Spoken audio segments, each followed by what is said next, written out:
Welcome back to the Rime of the Frostmaiden campaign. We are on session 24.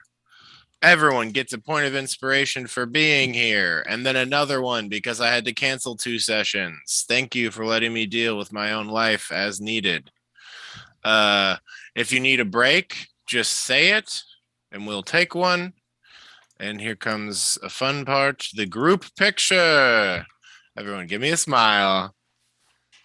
Awesome. Thank you all. Oh, wow. Tony, so prestigious. Thank you. Does that bonus inspiration carry over? I'm going to say both of those are burn them today or don't use them. Wait, we're supposed to have been using our inspiration, so I don't have 12? Correct. Sorry about the confusion there. No. It's okay. I think there have been some that have been given out for various things that were like, this will roll over, but... No, I don't actually have 12. I have 0. Okay, I'm going to read this piece of paper here that is on my screen. Last time we played this game, we started out in the East Side Inn in your all separate rooms. Everyone started their morning routine. Jasper did his powder. A hungover corpse grinder drank some water. Forge Hand enjoyed his cave-like room. And Skywatcher, fully rested, rejoined the group. Beery woke to find her room, her crowded room, was covered in all sorts of contents from the emptied bags of everyone in the room. They had been pulled out by all of the Chwingas to be played with, including the things that were Bash's. And BB asked that morning if you all could go see Bash. A fully healed and now speaking Sonar was invited to join you all for breakfast, surprising the group with being able to speak and seeming a bit more coherent and put together. Y'all had some continental breakfast, enjoyed some good berries. Jasper and Skywatcher shared some info about their dreams. Skywatcher said that in his dream, he was told to treat the beast in the lake near Bremen with kindness and mercy. Jasper spoke of sparring with Sonar and how he had figured out her powers and abilities and sort of had her demonstrate them. She was given commands to protect you all in the future, and you all find generally the sort of if X, then Y rules will be helpful to instruct her going forward. You all made plans for the day, found the spring water that you had picked up the last day to be mundane, and Beery was asked by Marta, the inn owner, to take a look at her father, since Beery was now the medicine woman.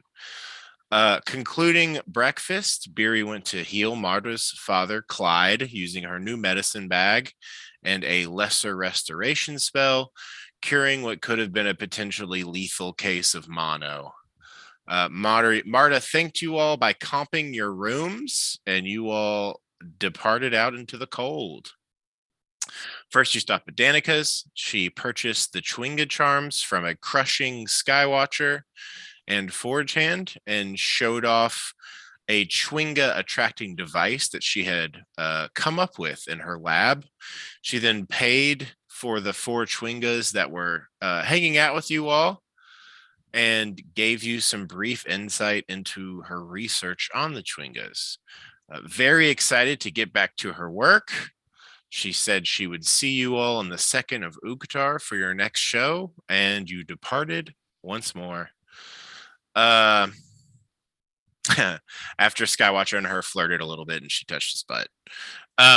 Leaving Danica's, Jasper got the group's help to sneak off from some of the Tourmaline Zentarum guards that were following you all, so that he could break off to go see the Hellions in their headquarters. Using an illusion from Corpse Grinder, some guidance from Beery, Jasper slipped away, but one of the guard followed. Jasper then, using his innate doppelganger's ability and reversible cloak, got away unseen and arrived safely to the Hellions. First and foremost, Jasper established a secret knock to enter that place in the future so that all 8 of them, 8 or 9, I can't remember, wouldn't have to come to the door and take a look at who was there. And he also let them know, should they need a place to escape to, Ural's Inn in Lonelywood could offer them safe harbor. Darmo filled Jasper in on some local news and gifted him a smoke pellet of his own making. And he also let you all know that the Hellions would be at your show hiding in the rafters whenever you come back to play it on the 2nd. Equinox minus Jasper went to the hot spring to see Bash's frozen body. BB swam over and talked to Bash's body for a while. A few attempts were made to hear what he was saying, but none were heard. Out back into the cold you went, meeting with Jasper. You grabbed your axe beaks and headed out. Some of this 4-hour travel you all used to tell Forge Hand about the Zentarum and their stranglehold on Targos and Tourmalane's guard. You discussed the sea monster in Bremen, Jasper's convos with Darmo and the Hellions, including his acquiring of a smoke pellet. Corpse Grinder spoke about embracing his actual Corpse Grinder self instead of Black Raven Guard. On the path, you all encountered a dead frozen elk with its organs eaten out. I sent a picture of that to WhatsApp if you all want to remind yourselves of how truly crazy that is. Carrying on, you heard the yodels of Yetis. The group decided to try to make a run for it, and thanks to Jasper's brief mind magic confusion acting, the Yetis were distracted just long enough to let you all go, as you all had been like, hey, I'm Bash. And they were like, what? Where's Bash? And then off you went. Encounter avoided. During this travel, Skywatcher did gain a level of exhaustion from this tiring journey since he was traveling while not wild-shaped. And you all ran into Rodolfo, the traveling gnome merchant. He stopped and talked to you all, offered his wares, showed you the binders. He peeped at Beery and Corpse Grinder's items from the tomb, claiming they were some of the most advanced pieces of magic tech he had ever seen in his life, offering you a great deal of money for them. Jasper purchased the syringe dagger. People were given some more flares to contact him. Rodolfo merged the ironwood harp with Corpse Grinder's cittern, allowing for the cittern to be even more magical and the harp to be played on the flip side of the instrument. Rodolfo was asking you all basically like, where is this stuff from?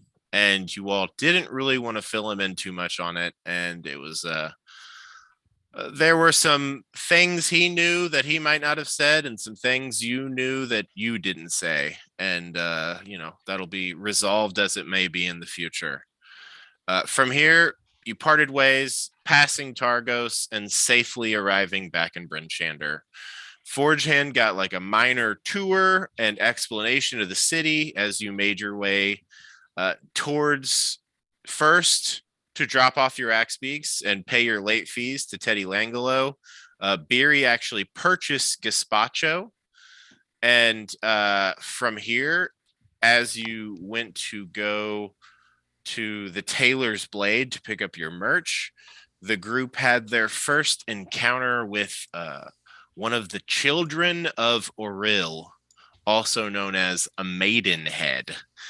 They were screaming about how more sacrifices needed to be made. And Beery sort of informed you all that before the sacrifices had been being made by every town, which every town you've been to has had a sacrifice, you guys just haven't really asked about it, so it's not come up. Before sacrifices were made, when the winter was at its worst, a lot of people were being killed by threats that were just coming into the town. Yetis jumping up onto the walls and snatching guards away, things appearing in town after blizzards. It was pretty terrifying. These followers of Aril, who she's always had followers, there might be more now since she seems to be having a very active presence, basically came forward and said, if everyone starts doing sacrifices, this shit will stop. And it did. Once sacrifices were being made, the dangerous things that were out in the wilds were sort of staying out in the wilds. You know, when you guys are outside of town and counter checks are being rolled because there's shit all over the place, when you're in town, that's not the case. So, as difficult as it may be to hear, the sacrifices seem to actually be helping. And that is the fact that those sacrifices started to have an effect, gave all of these children of our real, honestly, a bit more legitimacy. You know, people started taking them seriously. The initial sacrifices starting came from one of the maidenheads, as Hilda called them, to be insulting the children of Auril, going to like there used to every 2 months be a meeting of all of the speakers in town, and one of them showed up there, made this point, sacrifices started being made, things started being changed, and they started being taken more seriously. As a result, these followers, who are spread throughout all of the 10 towns, don't really get harassed or bothered, because it's kind of like, you know, the last time disrespect was shown, people were dying. So they are a tolerated presence. All that to say, you all encountered one. Beery explained some of this history, and onward you went. You went to the Tailor's Blade and picked up all of your merch from Neurilithan there, and then you went on to Beery's. As you entered, you found that the odd box that had contained a mass of eyes and mouths and teeth and flesh had gotten loose and sort of vibrated its way across the shop, causing a bit of damage, a large groove in the floor.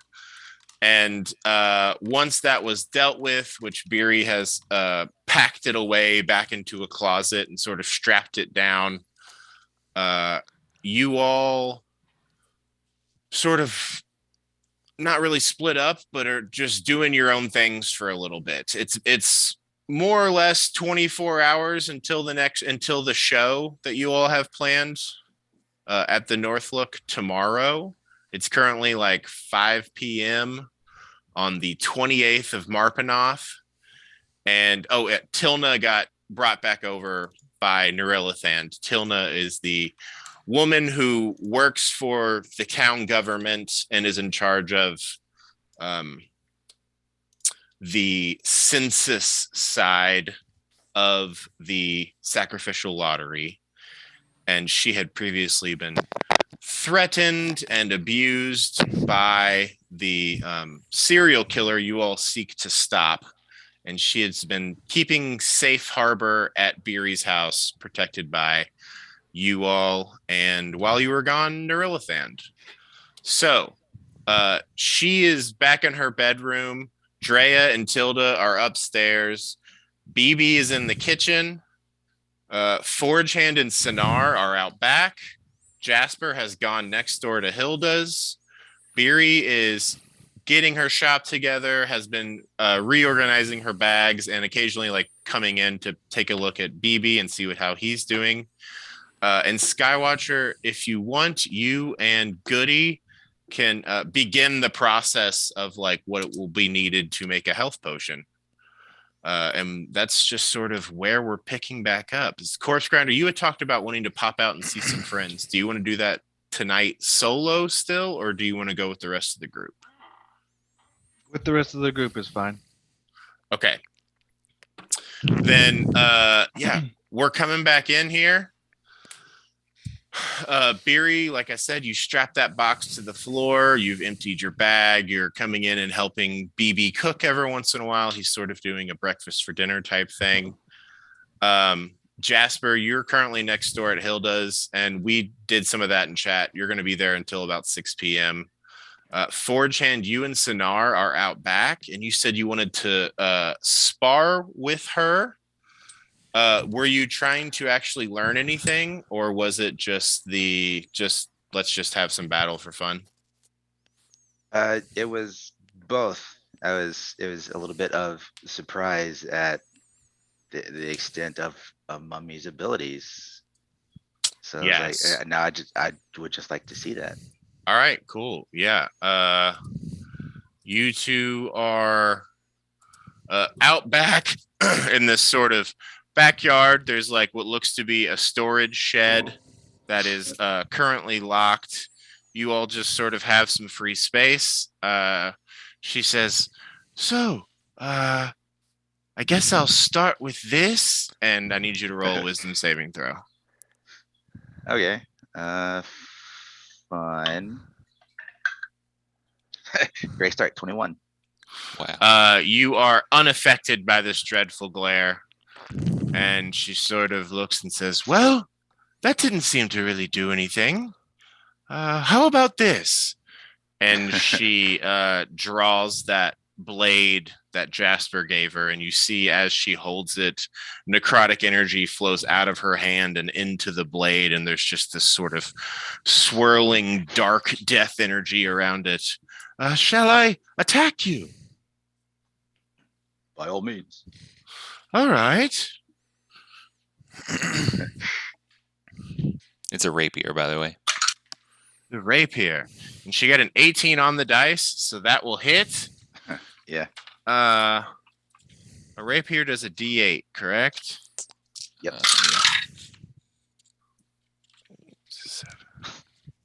You take 7 piercing damage as she stabs into you through your armor, and then an additional 11 necrotic damage as you feel that damage sink into your organs. Ouch. And she pulls the blade out and says, "How was that? Is that good? Is that? Oh, Did I do well?" That was unexpectedly impressive. No, wait, no, that's not what. Oh, that hit really hard. Yes. Then as a reaction, going to activate the stone rune. This is wisdom save for her. Oh, okay. All right. Is this DC 13. is this a just charming effect? yes. She seems to be completely immune to that. Oh. What happened? What was that? Something glowed and then I don't feel anything. Well, the idea was to put you into a little bit of a daze, but it seemed to have not worked. No, not at all. Ugh. Well, All right. All right, then I'll just stand up off my knee, from that really hard hit, and then I'll just charge with my hammers. You know what? I'll just grow super huge, or I'll just grow large again really quick, and then charge. And the hammer is not lit. Hammer is not lit because that was a problem before. excellent. So, swinging. Oh, yikes! That's only an 11. That is her AC. Okay. Cool. Oh no. If you guys ever wanted to be a bit stronger, it might be worth doing something about that. Oh, I have. Ouch! That hits. So 13, 7. Oh, I got 17 as well. Cool. And this is a magical weapon. And Yes. As Jasper talked about yesterday, he said all of the non-magical weapons he attacked her with did nothing. As you hit with this hammer, there are a series of like breaks and tears and dents, and this seems to work. So there's definitely not necessarily vulnerability, but in the same way, a lot of things can only be hit by magical weapons. That seems to be her case as well. Ouch! That hurt. Thanks for not having the fire on there. Oh, that probably would have fucked her up. Definitely. But yeah, is there anything else you're trying to glean from this combat, or are we just going to be just trading shots back and forth? No, yeah, it's just trading shots back and forth. It was him just being curious, and then also trying to not be out around town with the thousands of people. Yes. And you are, however, now like 12 feet tall in the backyard, and there are people just sort of, if someone's walking by, they're definitely staring at the giant and the mummy fighting each other. But Well, it only the lasts mummy for- dressed as a clown.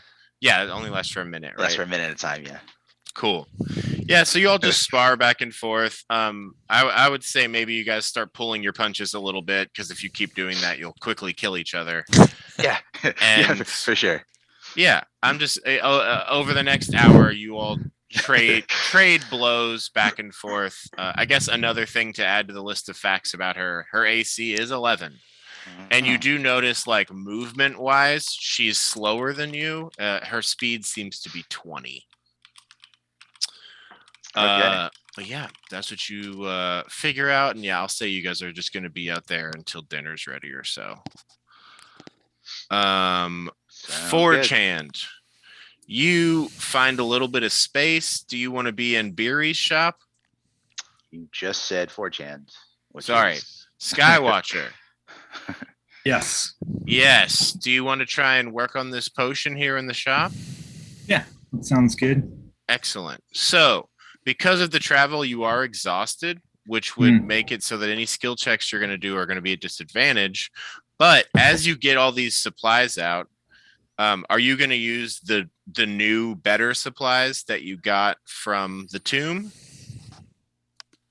That makes sense. As you place those out, Goody is like, "Hey, I don't. Are you making a potion?" Yeah, that's right, Bush. Right. I watched the Ravison do that a few times. Do you want any help? Yeah, sure, yeah. I spoke. Do you know how to make potions? Are you Not really, but I know what some of the steps are, so I can just help you. So, I don't know what I'm doing, but I know what it looks like. That kind of thing. You get me? Yeah, I think so. Hey, can I just have one of those berries real quick? I mean, Oh, yeah. Here you go. it's pretty good. Thanks, bud. Delicious. Do you like eating this? It's good. It's good. Yep. Good. Yep. Very Yeah. good. What was it that he says when people eat his berries? Oh, yeah. What is that saying? Evan. It was Evan's idea. Oh, I need to look that up now. Eat of my flesh. Taste my blood. Receive this sacrament. Oh, yes. Oh, man. When was that? That was so fucking funny. Eat of my flesh. Drink of my blood. Receive the sacrament of Goody. He's just turned into Meatwad. Oh, definitely. Has been the whole time, That's buddy. so funny. Not the voice, just the ridiculous part. Oh, excellent. So you get these alchemy tools out, and if you accept Goody's help, Skywatcher, this can just be a straight roll for you. So I think in conventional D&D, like making a potion is a full day activity. I'm cool with it being 8 hours on the caveat that there are multiple skill checks that are part of it for the process. Seems reasonable. So it's going to be 4 skill checks. This is just going to be for like the first hour of work, which is just, getting all of the ingredients you've gathered into a proper sort of mode that they can more easily be made into a potion. So if you want to go ahead and just roll me an herbalism kit check, it would be your proficiency plus wisdom plus 1. Because these are +1 tools.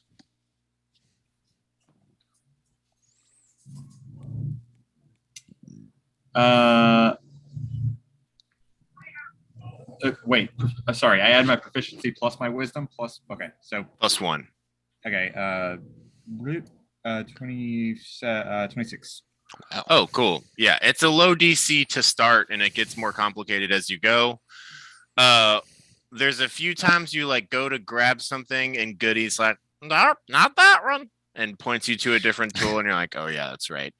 And over the course of this hour, you get all of the prep done to make this potion. Corpse Grinder, you're more than welcome to go visit these people while dinner is being made, if you would like. If you don't want to, what are you doing for this next hour? I guess if everyone else is busy, I'll go talk to those people. Cool. Yeah. You pop out into town and quickly make your way over to Kelvin's Comfort, which is where all of the caravan folk have been staying while they've been in town. Come on, where is it? Gosh dang it. Here we go. Kelvin's Comfort, as you know, is one of the most popular taverns in town, owning to its extensive stock of ales and brandies.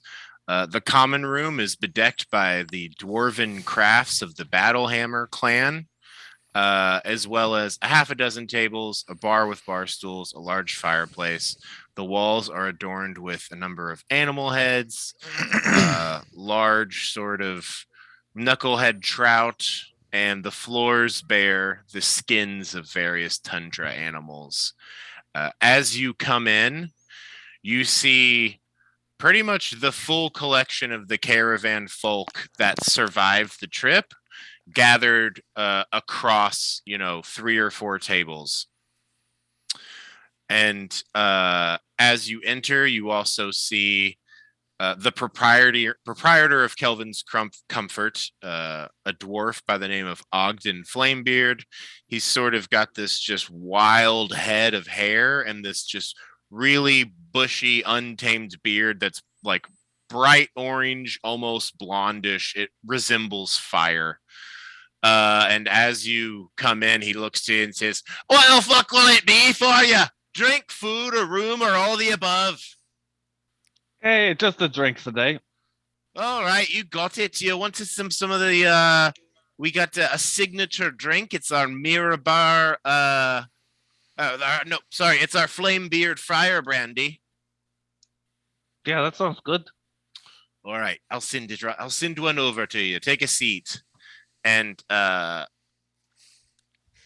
you answer that back, some of the caravan folk turn their head towards you, and you see Cynthia, who rises up to meet you, and she's like, "Corpse Grinder, you made it back! Oh my gosh, I feel like I haven't seen you in days." D'Angelo, the wonderfully kind drummer that joined you on the caravan trip, says, "Corpse Grinder, my man, good to see you." And you see Illithok and Shiny are sharing a table, and Illithok, they seem to be in a pretty intense conversation. It's just the two of them at the table, and Illithok looks up and like waves and smiles and gets back to the chat. What do you do? Cynthia and D'Angelo are together. They just come up and meet you. Oh yeah, okay. Hey guys, how are you doing? It has been a long time, feels like, since I saw you. Yeah. We honestly had a pretty good time going to help Nerilithan do all that work while you were gone. He's such a sweet guy, and it was good to be doing something. I feel like we've just been sitting around. And D'Angelo's like, "Yes, he is pretty weird, but cool. I like him. I really would like to see his swords at work, but I asked about it and he said, no, they're just decorations. So here we are." Did you get up to anything crazy while you were gone? Oh yeah, we've been in all kinds of adventures. The last one there was a giant moose terrorizing this woodland town, and we tracked the moose back to some sort of tomb, and there was a druid that was serving the Frostmaiden Oril there, and we had to kill her. She put up a tough fight. It was really, really cool. And I had to scry through a mirror in the tomb. Oh my gosh. We had to unlock stuff with moonlight. Whoa, that is crazy. And Cynthia says, are you all still doing your show tomorrow night? Oh yeah. Oh, we've been uh doing a show in pretty much every town we go to. I'm excited about it for sure. Well, cool. I thought you still were, and everyone here at from all the caravan, we're all planning to go as a show of support. So you'll at least have us there. Well, I'll tell them. I'll tell them to put your names on the list so you can get in for free. Oh, I didn't know this was going to be an event they charge for. Look at you moving up, collecting at the door. Yeah, it's one of the perks of being my friend. Thank you Well, for helping out with those shirts. absolutely, my friend. I was glad to. And Cynthia says, there are multiple perks to being your friend, and I'm glad that you're back in town. And she sort of gives you a flirtatious smile, and she says, would you want to stay here tonight for a little bit with me, like later on? Okay. After the Sweet. show? Well, the show's tomorrow, right? Yep. Yep. Very Uh, much s- for the show. so before the show, I think. Yes. Cool. Well, I guess, is there anything else that you are trying to find out about that's going on, or are you just like wanting to hang out here and have a drink with them before heading back for din? Um. Yeah, just no real questions. Maybe I'd tell them about who was it that said they would pay us to take care of the orc tribe. That was the Gold Palm, Silverfinger, and Lonelywood, and he said that he would give you all those magic items when you went to go deal with that, and if you got the path reopened, you could keep them. I see. So yeah, I'll just tell them about that. On the horizon agenda. Not really asking them to come with me or anything, but just sharing it. Well, that would be a huge help. I mean, I I don't know what we are going to do. There seems to be no way for us to get home. Apparently, every sort of dock or coast is frozen, and that pass is apparently the only pass to get out of the Dale. So, as of now, we are all just sort of here. And Cynthia says, yeah, if there's anything we can do to help and you want to hire a few of us, definitely let us know. We can do, even if it's just errand work or escorting someone somewhere or something like that. Have you heard from those orcs since that avalanche? We have not, but we haven't really left the town. So, Maybe I thought maybe rumors. I don't know. I haven't heard anything. I know that Shiny and Illithok have been trying to reach out to get any sort of way that they can to get out of town, and apparently a lot of people are avoiding the pass because it's being guarded by orcs now. So that's what we heard. So no, it's being guarded. That's something valuable information. And I guess just because it's been a while, I will remind you that last session you talked about, while on the road, maybe talking to these people and seeing if they would be willing to work as like escorts from people moving town to town. And I don't know if you want to bring that up now, but that is something that you yourself had said you wanted to try and talk to them about. I think that was you that said it. It was either you or Bryce. No, I don't want to talk to them about it because I have no idea what I was thinking. Okay, that's cool. All right, well, yeah, that's the scuttlebutt. Actually, I guess Roll a perception check real quick, and we will see if you overhear any sort of rumors going on. Ooh. See? Computer roller. 19. 19. Yes. Okay. Let me compare this here. Whoopsie. Here we go. Bremen, Dugan's Hall, Cardinoval, Goodmead, Targos.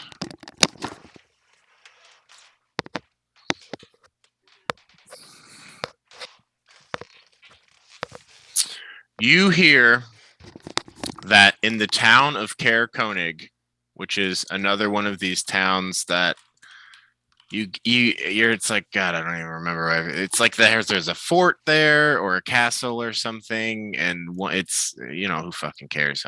You don't even know. You've not been there.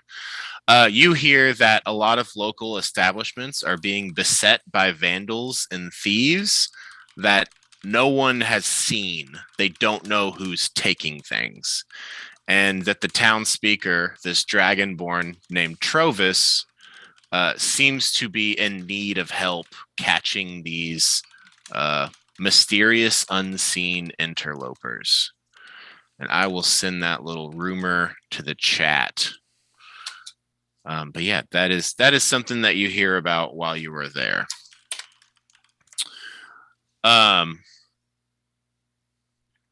Other than that, you have your drink. It costs 5 silver. If you have more, it's 5 silver per each one. So your choice on how much you want to pay. Time passes. You remember they said that dinner would be ready in about an hour or so. Would you like to head back? Yep.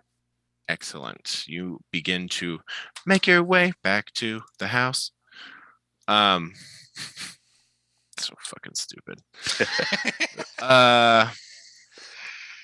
Cool. Yes. Over the course of the hour, all of you all do your various work. I guess I'm gonna roll a cooking check for BB, and Beery, you are assisting. Yes. Great. What would this check be, do you think? What sort of stat would you put on something like this? Wisdom or intelligence? Survival? Yeah, survivals. Well, he's got thieves, or he's got cook's utensils. So it will be that sort of check. I'm just trying to figure out what stat would be behind it. Would it be performance? Probably wisdom or intelligence. I think would make sense for cooking. BB's wisdom is 8 and his intelligence is 10, so we're going with intelligence. This is just going to be a straight +2. And BB or Beery, you keep coming in and assisting him, and a number of times stop him from doing something that would have completely ruined the meal. But with yep, exactly. But with your help and that shared dream you all had with the training was very informative.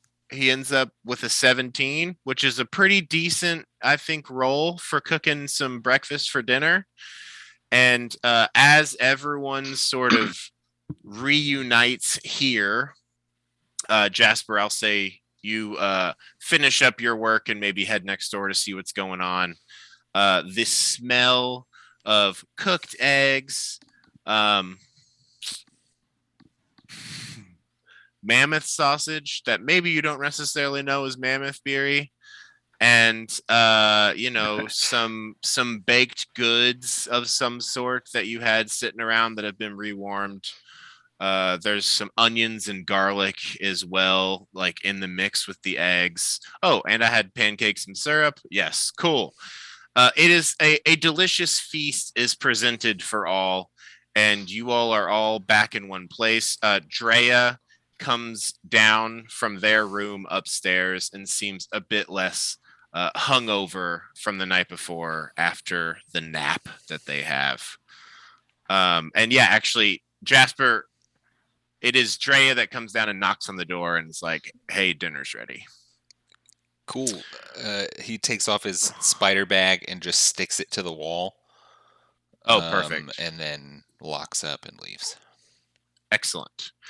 So yeah, you all are all back in Beery's shop together.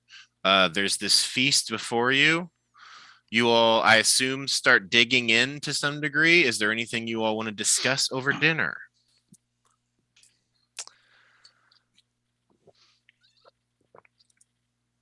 How was everyone's day? It was pretty good. I had another look around over at Hilda's place just to see if I could find any more, clues or anything, and I didn't really get much. So I don't know. It's just not much left over there, I guess, to be found.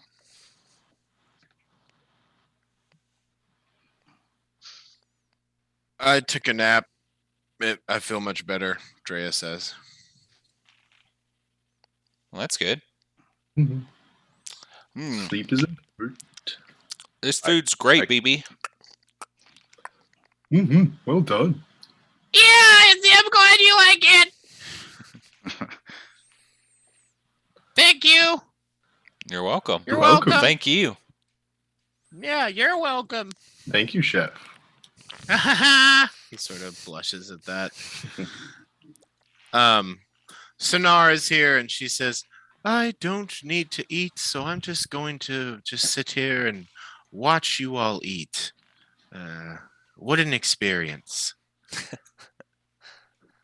And Goody just says, "Hey, could you mash some of that up and mix it with water and pour it into my brutes here?" Sure. All right. I don't know if that's gonna work, but I'm gonna try it. Get an immersion blender and Yeah. fucking let it rip. Perfect. Yep. You just pour some nice chunky water into his pot that he's in. And he's like,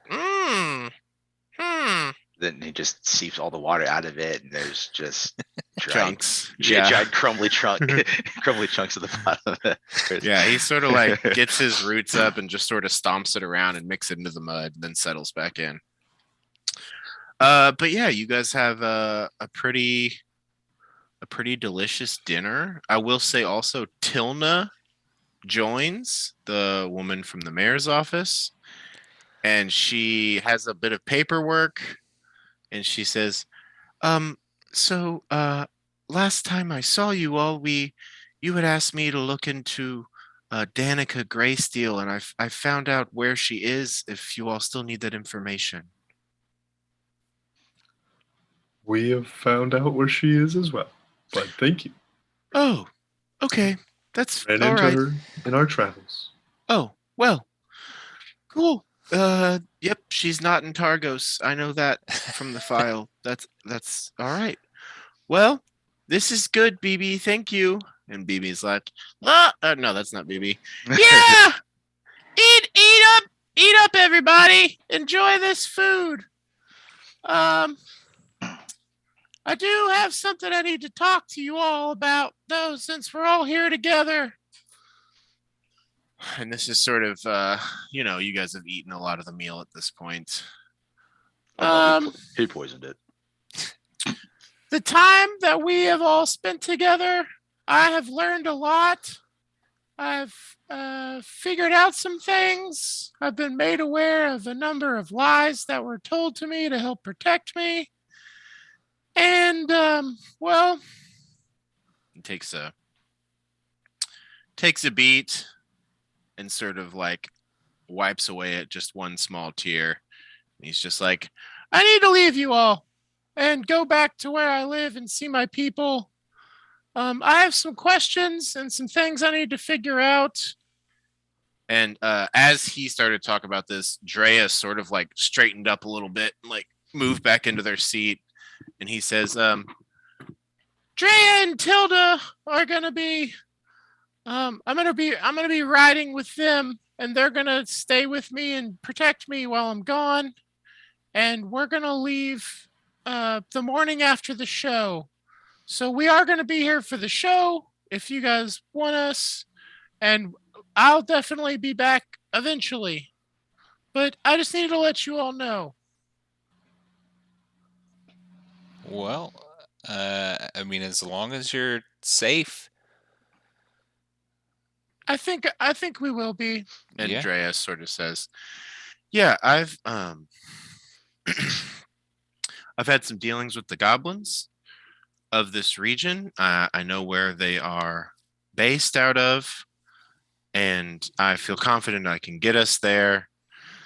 And me and Tilda might just have to hang back a little bit while he goes in, and I don't know if they're going to let us in necessarily, but we're going to stay there until he tells us to do otherwise. I think, yeah." And BB's just like, Yeah, thank you, Drea. But yeah, I just wanted to let you all know. It's a very mature decision for you to be making. Thanks, Mom. I give him a big old hug. he hugs you back, Trunk wrapping around him too. and he says, I just, I thought it'd be nice to make you all dinner before I left. So I hope everyone enjoys. I'm really happy I've gotten to learn so much from you all, and I want to keep learning more. Like I said, I'll be back in the future. Well, thank you for not just sneaking off.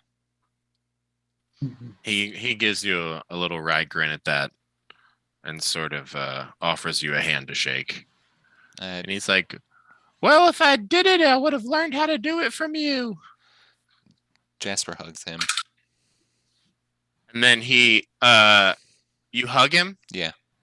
Aw, he accepts the hug fully, and as you pull back, he sort of just like throws a bit of powder in your eyes, like flour, and then he stealths away.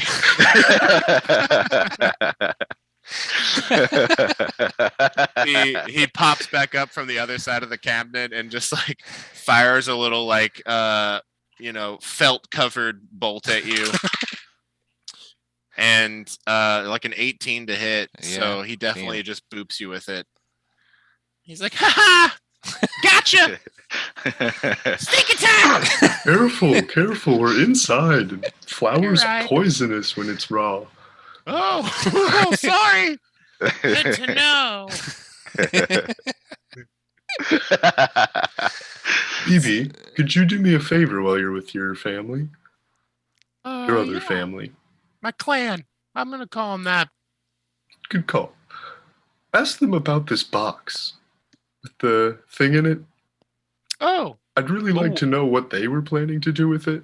we just sort of found it, like just out, and I think they were gonna try and sell it to somebody or crack it open. They hadn't even opened it yet. Oh, okay. Huh. We're that group I was with. We're mostly scavengers. We sort of just, drive that cart around, just looking for anything we can find to load up, to take back. Either, our chief will try and figure out how to use it, or we'll, maybe find someone to sell it to. But yeah, there wasn't any real plan. I didn't know what was inside of it. I haven't even seen inside of it. So yeah. Okay. Any other Well, questions? No, never mind about that then. Okay. I showed you all where we found it. And yeah, I think Yeah. I've marked that on the map. Should you all ever want to go there, you have a sort of general idea. But yeah, unless there's anything else you all want to say to BB, dinner carries on, or to one another. Dinner. Are you leaving too? Oh, shit. Drea, are you leaving too? Yeah, I know how to quickly and safely make my way across the Dale. So BB sort of talked to me about this, and he was asking for tips on how to travel alone, and I figured it would be better if I just made sure he got there safely. So yes, I and Tilda will be going. Unfortunately, you won't have the two of us, but Jasper is The three of you. well, yeah, I mean me and Tilda, but also BB. Uh-huh. Yes, for sure. Jasper, however, I've taught him everything that I know about this climate, this region. I feel confident that he will be able to lead you all out into whatever you all get into as you go, and I'll be back. BB will be back.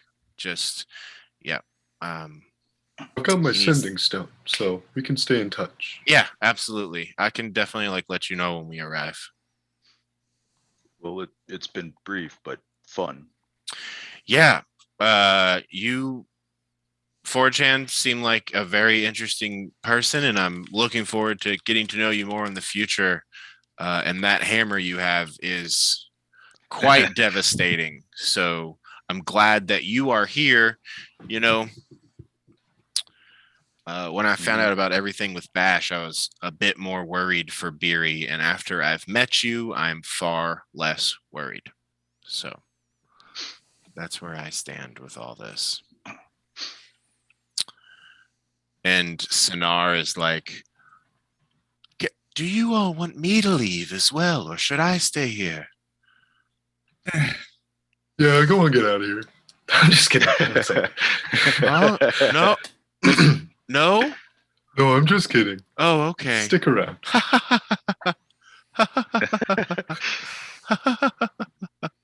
Yes, I will stay. Obvious force laugh. Yeah, or it's just weird as fuck laugh. Either way. Well, cool. All that shit happens. Like if there's no other like actual business that people need to talk about, before like everyone's done, Jasper will turn to Tilna and say, "Hey, do you think Junie might come to the show tomorrow?" I haven't seen her in a few days. I could go and ask. I mean, I didn't know if y'all like kept in touch or if you discussed coming or anything. I've pretty much just been staying here or at Nerilithin's, sort of fearing for my life. I haven't gone to work very much besides to get that file, so have not stayed in touch. Okay, all right. My apologies. Have you all found out anything about the man who did that to me, or is that any progress? I would love to go back home, my apartment, I mean, and feel safe there. So I don't think you should go back until we have fully dealt with the problem, just because you are safe so it's here. Gotcha. Not It's dealt with. Not dealt with, but we're still working on it, and I'm very confident that it will be dealt with. Okay. Great. You have a strong lead to follow. Yes. Okay. I'm gonna take it from the fact that you're not telling me much that I shouldn't know it, and that's fine because me knowing things is what got me into this in the beginning. So keep your secrets. I just think that's a safer practice. No offense intended. I understand.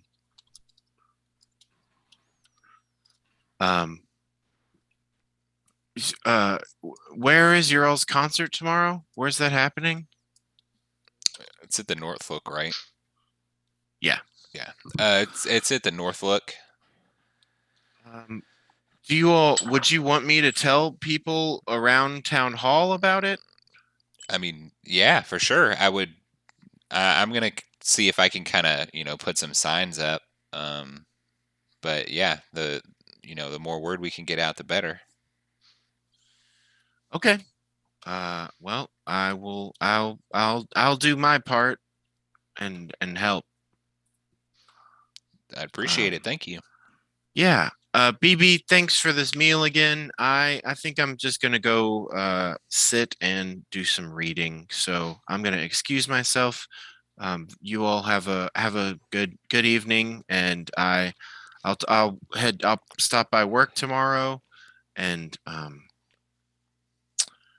I'll be there. I'll be there at the show tomorrow night for sure.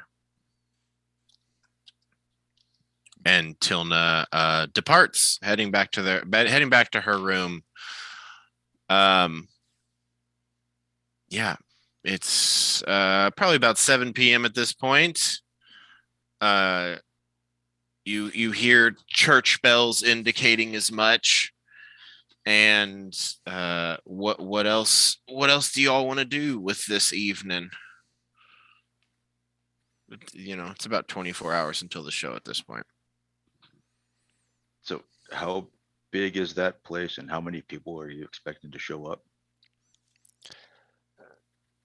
Well, if we're able to convince people to come like we have in the other towns, it'll be full. Kind of. I think it's a pretty big place, but I mean, I don't know, maybe a few hundred people. That would be awesome. Wonderful. Drea says. Yeah, Forehand, are you feeling the anxiety? Yeah. It's very visibly and not looking forward to the crowd. It'll be fine. I'll draw their attention away. Drea says, "Can I still play with you all tomorrow? Is that Yes, cool?" we'd love that. Okay. Is there anything? I guess should we have some sort of band practice or figure out what we're gonna do for the show, or just sort of go with it as like we did before? Well, okay, so it's what, 7 o'clock right now. I feel like a lot of businesses are probably gonna be closing soon. So we could band practice and then go, maybe out and have dinner or something and try Just to, had dinner. well, party late dinner, and maybe try to bring some attention to the show, by like playing it at the bar or something. And then maybe we can just like do business stuff tomorrow. I don't know. I just don't know what's going to be open right now. Well, I mean, it's just sort of, a lot of the people in town live at their business. So it's just sort of if they're willing to see you all late. But where would you want to play tonight? Maybe in the street or at the Northlook and be like, this is tomorrow. Just like a little preview show. Yeah. Impromptu, like drop in kind of thing. Gotcha. We could call it sound check. Yeah. I like that. Corpse Grinder, is there anything special you want to do with the show tomorrow? Maybe we already talked about this and I forgot, but do you guys want to tell the story of how we defeated one of Oril's minions in order to make ourselves look powerful? Or do you think it would draw negative attention? Would that maybe put too big of a target on us? The children of Laurel do have a good amount of respect in this town. It might be kind of dangerous. But isn't that kind of our style, though? Yeah, dangerous is fun. Davey says. I feel like this is an exact quote. We're not scared of anyone. Does sound like us. That sounds pretty close. So,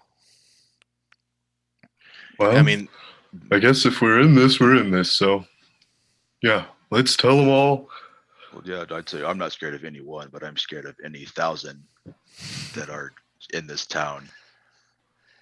You think maybe getting drunk would maybe help you with that anxiety a little bit? I know you're a big guy, but we got that It- special brew. It couldn't hurt. If it gets to be too much, I also have my runestone still has a charge of that soothing energy that'll calm your emotions.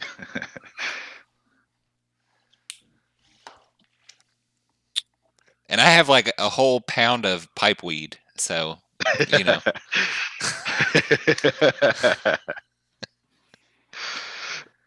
Yeah, that definitely just won't make you more paranoid, for sure. For sure, totally. Absolutely. Not an Bro, issue. it's indica, chill. It's fucking sativa, you idiot. Shut up.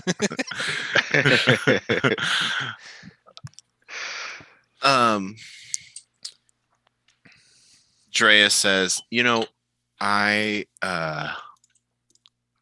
normally out of town. The whole ranger lifestyle, I feel you. The drinking to deal with the crowds is a very real solution that I abide by. So, I'll be there with you.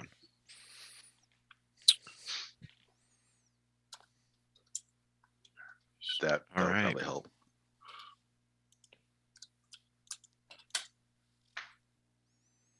Well, cool. Yeah, I guess it's up to you all. What do you want to do? Do you want to just go and do your demo concert tonight at the North Look, or anything else this evening? I had wanted to check in on my friends at the Hooked Knucklehead. If Okay. I didn't do that already, I don't think I did. You have not. Yeah, it was the cooking, cleaning, and organizing, all that stuff sort of took the precedence. Yeah. All right.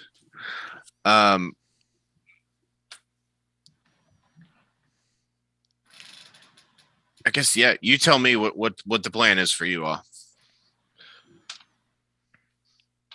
I'm not gonna have a plan for band practice. That's the rest of you guys. Yeah, I mean, if nobody's gonna do anything, then band practice would just be a good use of our time for the like skill check part. But like, if you guys want to go do stuff, that's totally fine. I'm mostly just doing lights and effects while you all play, so I'll go visit my friends while you all practice. Yeah, we can just jam out. It'll be cooler with the lights tomorrow, so. Do we really need to practice?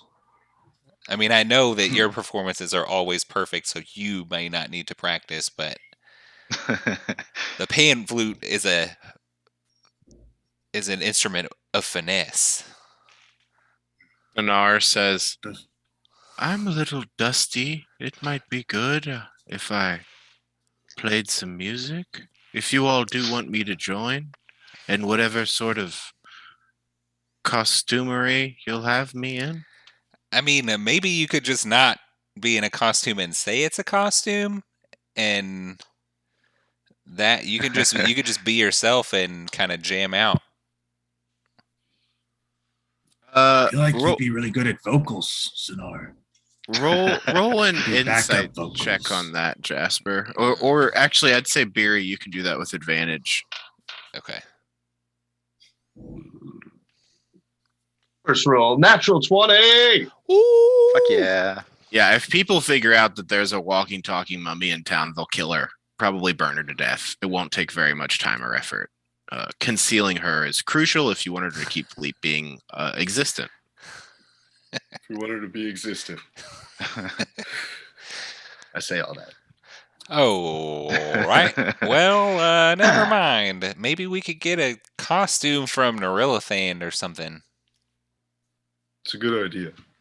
Or, maybe she could just wear my performance outfit and maybe I can just flute the flute in my normal clothes. Because that person already exists.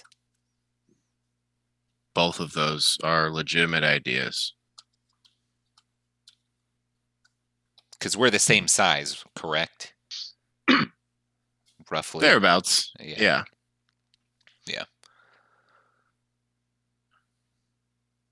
So yeah, I mean, Or what if during the show we had 2 mummies on stage?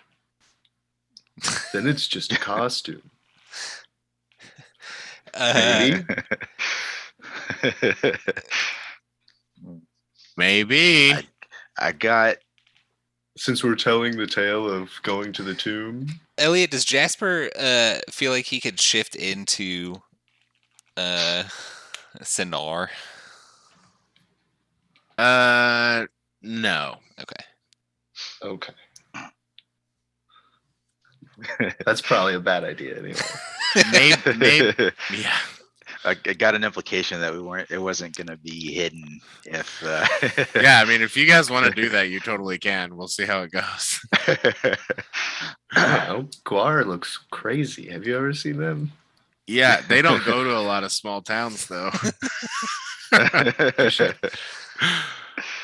I also don't think we're established enough to spray blood onto the crowd yet. Yeah, Touche. I am going to say Wait, this. Going forward, when it comes to the actual shows, I'm making the mechanics a bit more difficult as you all level up and have gotten new skills, and I learned some things from other DMs. Basically, for you guys will decide who is playing and who is helping, and for the people that are helping, they will have to make a minimum threshold of a performance check, and if they pass that, then they can give you the help action. If Okay. that makes sense. So, bear that in mind.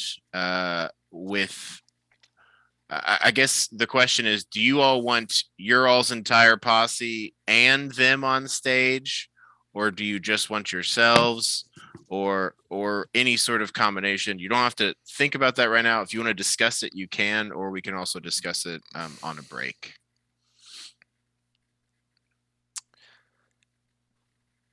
So then be I guess it depends on how many people have high performance, correct? To determine like who is the one playing versus who is the one helping. I mean, not necessarily, but Yeah, I'm definitely going to be the one playing for sure. proficiency I got with the best performance. proficiency with musical items can always be used in place of performance. Like you'd just be adding charisma plus proficiency. Does that make sense?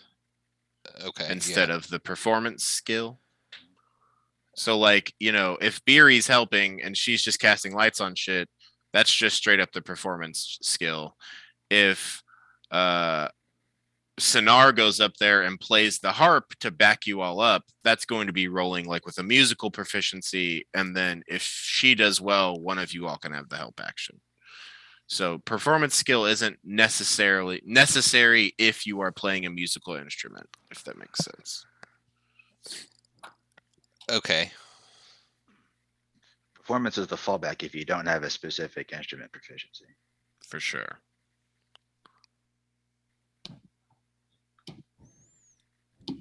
Okay. I guess I just want to make sure that I'm rolling correctly. So if I play an instrument that I am proficient with, so my pan flute, is it charisma plus proficiency plus it's not adding anything else, it's just those two. Just that first one. Okay. Yeah. Or if you want to use your performance skill, is that not the same I would let that be in lieu. I mean, some people have expertise in performance and shit like that. So no, not necessarily. Okay.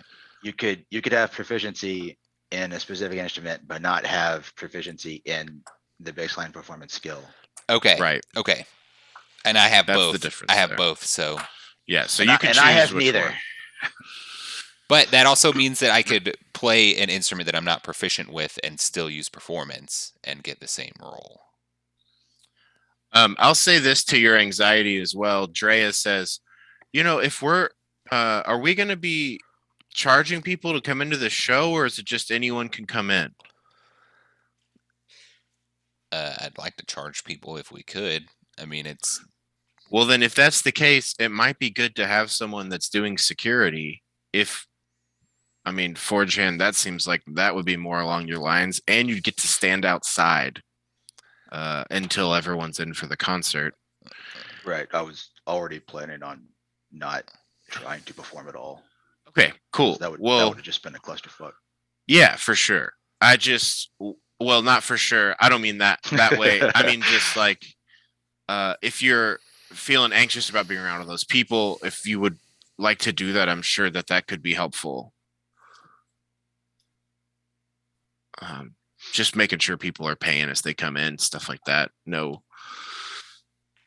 I mean, to be honest, I wouldn't want one of the children of our rail to come into the show. I don't know that they would. They tend to stay away from warm places that are filled with love and happiness. So, but just my own thought about it. That's a good idea. That way, they don't hear us pontificating about Oral's demise. Ravison. Oh yeah, future oral demise. Yeah, for sure. Yes, legit.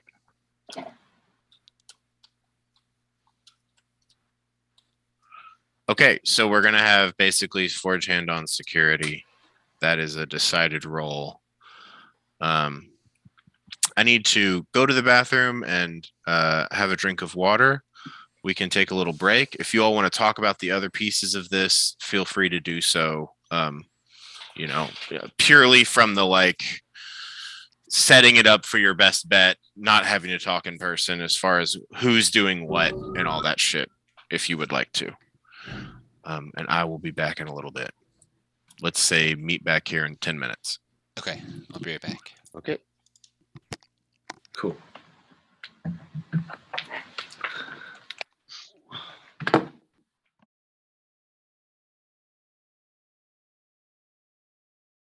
And see with the musical instrument. Corpse Grinder, how many instruments you want in the band? I mean, do you even want me to play? Do you just want to solo on your sitar and just go crazy? No, I don't think it should be a solo show. Hey, I don't think it should be a solo show. We should get as many people on the stage as possible. I feel like that's really brings more people in. Sure. I think so. All right, well, I'll play. Guy Watcher, do you want to play your drum? Sorry, I was muted. Yes. Okay. So I'm going to have it that if you all have Sonar and Drea play, which Drea plays the lyre. If they pass their checks, they're just going to be giving you all the help action. Cool. Is going to be their plan. So they're just going to be doing backups. 4 people giving the help action then. Yeah. And then 3 so we have performance checks. Corpse Grinder, Jasper, and Skywatcher playing. Yeah, I mean, unless you want to change the balance on that and have like Drea or Sonar sort of take more of a center stage. Well, or I could make another performance roll without advantage, or I could just put enhanced ability. I would say the fact that you're not going to be using an instrument means that you're going to be helping people. Okay. Yeah. That makes sense. BB could also play an instrument himself. I could make the performance for my trunk. I could like trumpet on my trunk instead of while I do lights, like little interspersed maybe, just for flavor. But yeah, that way I can do a performance check. I could consider that part of the helping. Yeah, for sure.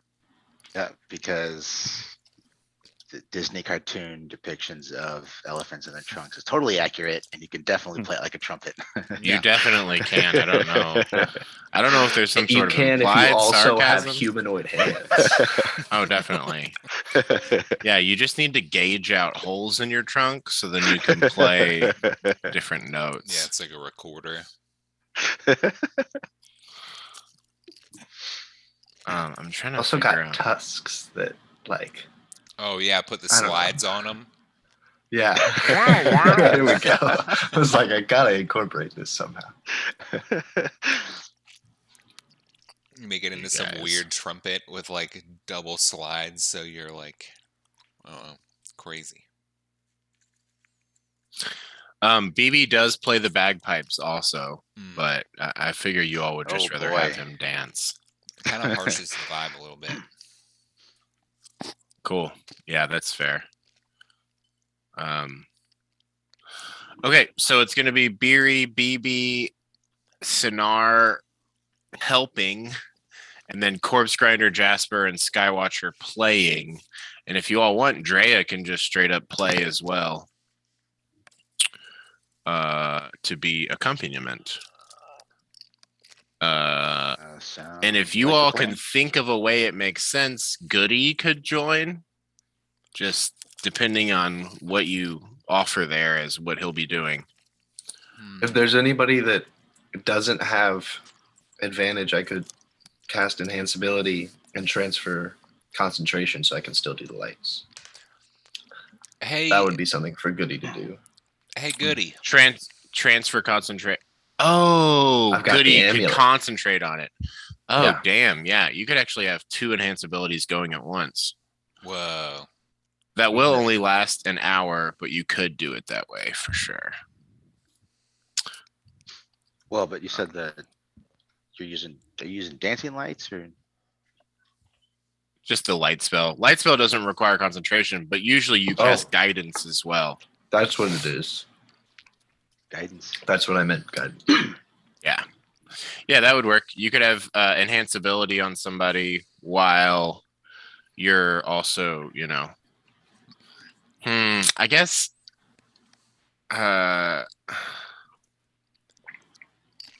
it is an action to cast guidance, I guess is my thought. Mhm. So it's kind of like help action or guidance. Yeah. Well, if you can also change it from round to round based on, how people are doing. I'll try different things. I'll try the help action first round and then guidance the second and see which one does better for us. Cool. Very cool. Okay, rough idea of what the concert's going to look like. Goody can totally just use his time to concentrate on spells for you, and if you can think of something else, I think I said at Tourmaline, because when you all were in Tourmaline, you sort of did like a little "Hey, we're great" mini concert at the bar, and Goody got up at one point and just danced around, and that amazed people. You don't know that he could do it the whole show, but it definitely had a quick little moment of novelty, to be sure. Hey, Goody, you think? Okay, so Jasper, since he rolled a few times really well, we said that he can just do the Equinox logo with the doodle ring kind of at will. Right, but you only have enough to do it like 3 times because the logo's so big and complicated. Well, because you only have so much ink. If I erase it, though, it comes back, right? Right, but I'm saying if you do that same logo, you could probably only do it 3 places around town. Yeah, okay. Unless you make it a lot more simple. So Jasper's going to draw it and show it to Goody and say, hey, do you think you could maybe make your branches like kind of look like this? And then we could like shine a light on you and cast the logo out?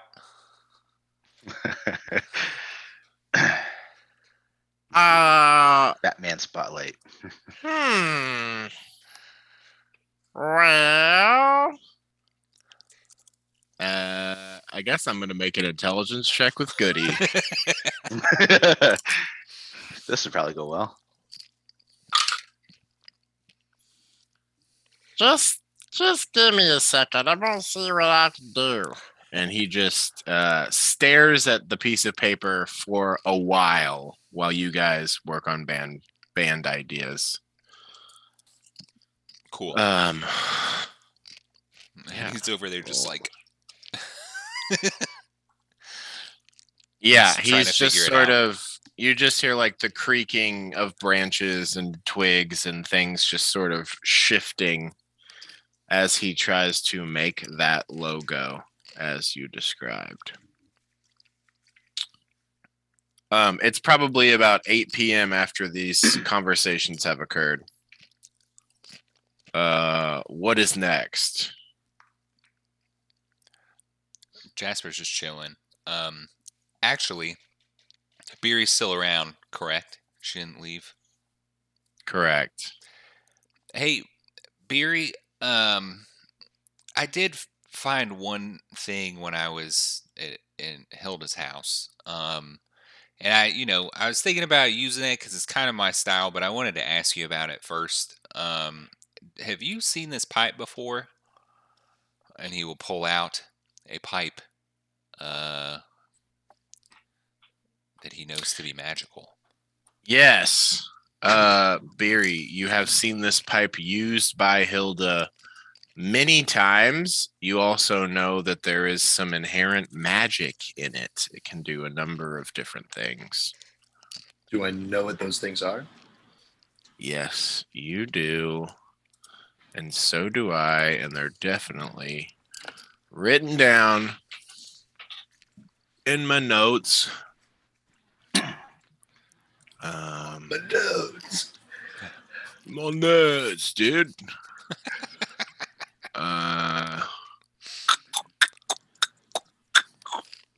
Think, brain. Maybe this one. Sorry. Nope, it's cool.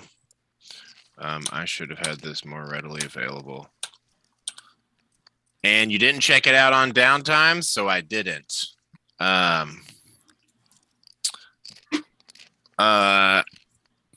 Okay.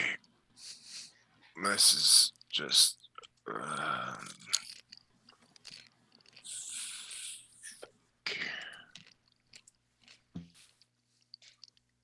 this music's gotta go away.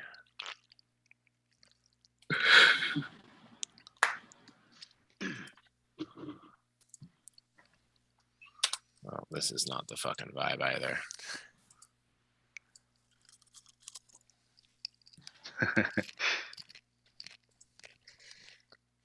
Yeah, she starts to tell you what it does. We move on with our lives as I find this document. Okay. Sure, I've seen it 100 times. It's Cool. I can use it, right? Oh yeah, it's exposit. yeah. It's not gonna offend. It's not gonna offend you for me to use this pipe. No, Hilda's not using it anymore, and it's good that it'll get used. I assume that that's what she would say, assuming there's no moral qualms with what it does.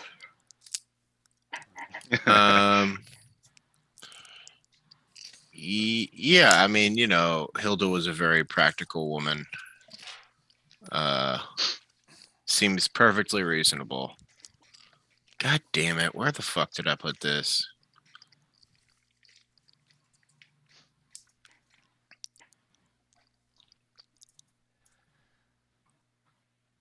Well, I guess seeing is, you said you wanted to make sure that her things were still getting used. What do you? I mean, would you be interested in this? And he pulls out a piece of Didn't amber. find anything, huh? Well, I would, Yeah, no insight check on that one was a real funny thing for me internally. yeah. I thought about it, but then we moved on real quick. So he pulls out a smooth piece of amber, shaped like a phallus.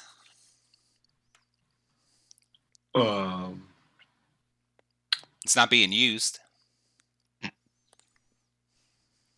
You might want to ask someone else about that. Cool. All right. And I'll just put it back into a pocket. Just to be clear, dildo? Yeah. Totally dildo. Cool. Nah, Beery would not. She's blushing real hard too. Yeah, he's like, hey, do you want your friend's old good sex toy? Not angry, though. She's not angry. Not outwardly. Cool. Yeah, so anyway, we can keep playing, or practice a little bit. Goody's over there working on maybe making it happen. Up to top. Figuring it out. As he's just like recontorting his branches and bushes. Motherfucker. Well, My bad.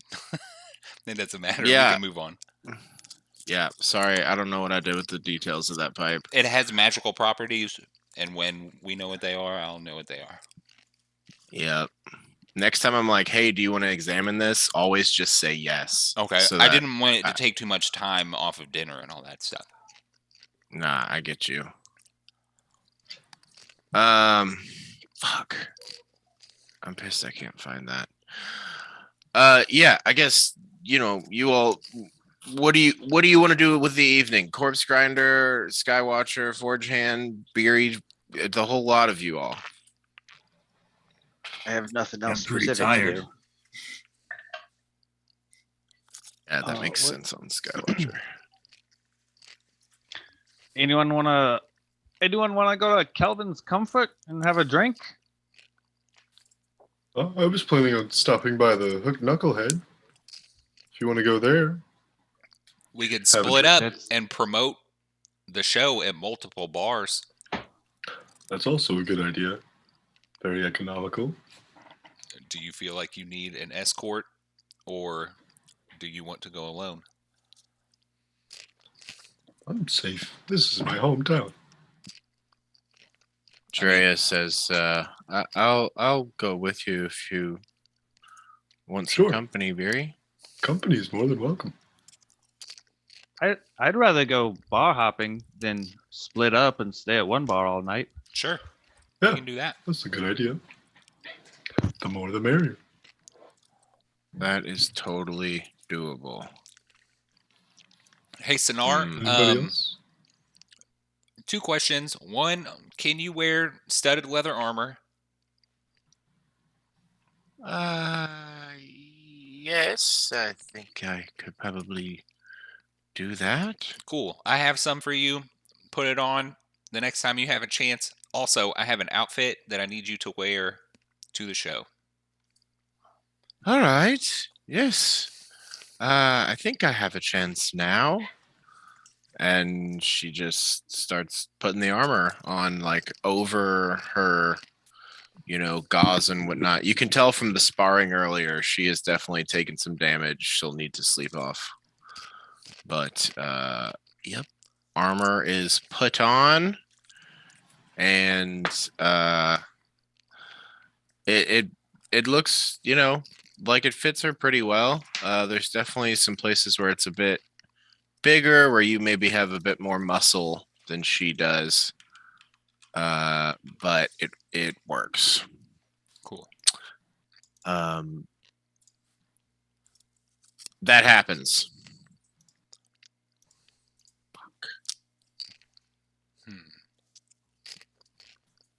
Go get a drink on.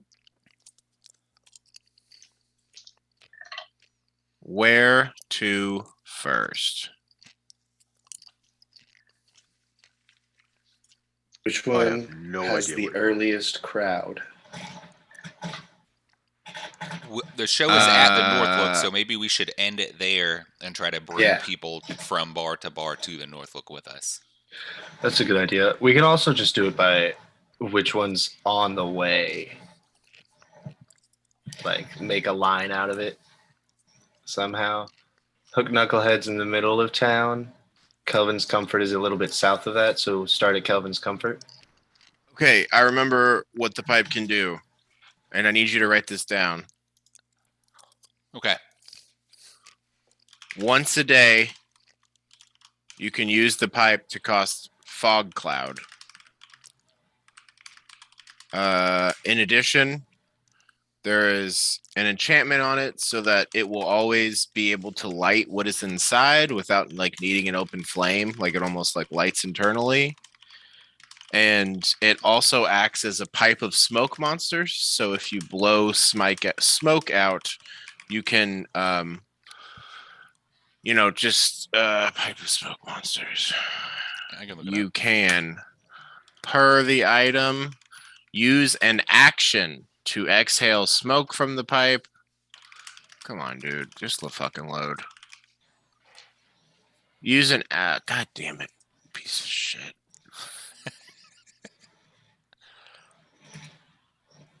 Sorry. It's okay. Struggling. Our move. Spend your turn in combat. Action to blow a pipe of smoke monsters. Bonus action, cloak of billowing. Takes Oh, the form of a perfect. single creature, such as a dragon, flump, or frog hemoth. Yep. The form must be small enough to fit in a 1-foot cube and loses its shape after a few seconds, becoming an ordinary puff of smoke. So it functions as a pipe of smoke monsters with the additional function of, you can smoke something in a fucking blizzard without having to use an open flame. Hell yes, And you dude. can cast fog cloud once a day. Cool. And I think it would be a set DC. So let's just put like DC 13 on there. Is there a DC for fog cloud? Yeah, I think so.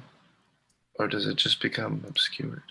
You create a 20-foot radius sphere of fog centered on a point within range. And it's going to be centered on the pipe. The sphere spreads around corners in the area of heavily obscured. It lasts for a duration. So it would be an action to do this as well. And it's going to come from like you actually like smoking something in the pipe. And yeah. For sure. So there's no save for it. Yep. First level fog cloud can do the little animal thing and it self lights. Those are the functions. It's not attunement, right? No. Cool. It's just a pipe. And there are 3 like sort of gems on the front. And you realize that like pressing one of those will do all of these different functions. Okay. We'll say part of it is you accidentally use the fog cloud while you're in Beery's shop. And you'll Okay. quickly figure out how that works. Cool. Sorry, y'all. Hilda was very proud of this pipe. She had it commissioned by Rodolfo and just loved the thing. Frequent pipe user for various herbs. So take good care of it. I will. And if I'm in a place that I can smoke right now, I'm going to smoke. You are inside of Beery's Bakery. I will That's not a smoke negative. right now. I know the rules.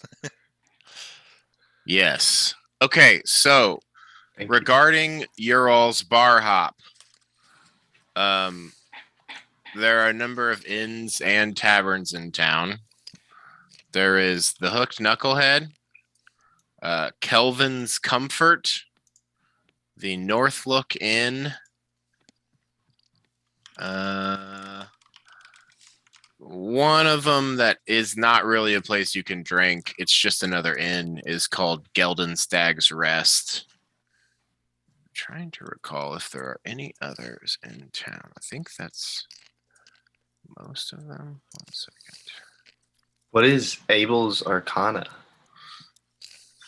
That is a store that you haven't really checked out too much because it seemed very pricey. Okay. But if you want to go take a look, you think tomorrow would probably be a good time for that. Yeah, totally. If it's something that I've seen before. Yeah. Now that I've got money. Excellent. Yeah, you do. Don't have money. Well, I've got more like, than you've had before. Yeah, that's true. And maybe more after the show, depending on how it goes. True. So yeah, where to first? Kelvin's Comfort, then Hook Knucklehead, then Northlook. Woo! Assuming we don't want to go to Geldenstag's. Yeah, you know that the owner of that place is a bit of a tight ass. Geldenstag's is the place where Beery basically thinks he's a tight ass? That's impressive. what? Beery thinks he's a tight ass? That's impressive. Well, I mean, generally she's considered. Pretty tight ass herself. Yeah, Her butthole. I guess right? it's the woman who runs Geldon Stags, it's basically like back when there was tourism at one point. If you wanted to go to an inn that wasn't going to have rowdy drunks all night, you stayed at this place. It was boring. It's you come here, you sleep, you leave. The owner is very nosy and will turn people away if they don't sort of like meet her needs or her sort of standards of clientele. And roll just a history check real quick. We'll see if you've heard this other rumor about her. History. I'd say you have advantage as a Bryn Shandite. Oh boy. 13. Something about like her husband used to run the place, and then there was an accident, and now it's just her. You can't remember the full story of what you heard. Okay. But yeah, okay. You all head over to Kelvin's Comfort. Skywatcher, are you joining them for this endeavor? Forge Hand as well. Yeah, I'll go ahead and join. I don't want to be a party pooper. Yeah, you're a little tired, but this seems like it'd be a good time. And the place where you're at in the potion making process, you can fully pause and sort of the next 3 checks of that are going to need to be 2 of them will have to be like very close to one another and will require more or less like 4 hours of uninterrupted work. And the one before that can be done after 2 hours, and then you could take a break. So it's just up to you when you want to try and do those last parts to make the potion. Cool. The lot of you all, I guess Drea will go. BB says he is, he's sort of too young for a bar hop. I think BB's going to stay home. And he says he's going to guard. I'm going to guard this place and make sure Tilna's safe. Insight check. And Goody, after the end of your all's band practice. Yeah. I was thinking about it too. Yeah. Okay. Yeah. Can I do that as well and guide myself? Yeah. 16. It seems legit. All right. Bryce, that's it. What'd you get? 11. Oh, yep. Seems legit. There's sort of been a lot going on, and maybe you intuit that this is a night to just sort of stay in and be calm and safe in a warm home and sleep without issue before he's going to, depart and not have that for a while. Makes sense. Sonar, after armoring up, did you want her to try on that outfit now, Bryce? Yeah, Sonar, are you coming with us? Would you like me to join? Maybe you should stay here. Okay, I will stay here. Cool. I'll bring you back like a hot dog or something. I don't know what that is. I'm just going to go meditate. All right. If that's quite all right with you. Please do. Should I do it in here, or do you want me to stay next door next to you? You had me sleep to protect you while you slept last night. Would you like me to do that again? Yeah, go. We'll probably be gone for almost your whole meditation time, so go ahead and do that, and then we'll, I'll talk to you when you stop meditating. Is right here fine? Yeah. Cool. She just sits down in the middle of the store and crosses her legs and starts meditating. Goody, at the end of your all's practice, has fully rearranged his branches, and he says, I think I got it. Beery, could you do a light in front of them? You cast it. Yeah. On my ring or something and just hold it right in front. Up on the wall, it's definitely not perfect as far as all of the outward, like, extra aspects to the design, but the word Equinox is spelled out with the shadow from the light shining through the branches. He got an 18 on an intelligence check. Wow. So he did pretty well. Hell yeah. It's not perfect, but it's very close, and it could be used to that effect. And he says, "So should I just hold this?" Is it something that you have to actively do all the time? If I relax, it'll probably shift a little bit, but I could probably get it back. Well, so if we play a concert somewhere, it would be cool if we could, blast the logo maybe outside the building, like, be like, we're I here. freeze to death if I do that. Oh. I get Well- cold. I'm a plant, man. Well, I freezed it. Well- I don't want to die. Not after I have this life. I haven't even been alive that long. yeah, I don't want you to die either. So just, as long as you can remember how to do it, we'll get there. You got it, Bobby. I'll send going forward, if you want him to do that again, he'll make the check with advantage. Okay. Cool. All right. Well, you all plus Drea head out. Assuming you don't want Goody to join you, which makes sense. Yeah. You easily begin your journey across town towards Kelvin's Comfort. And didn't mean to do that. And as you do so,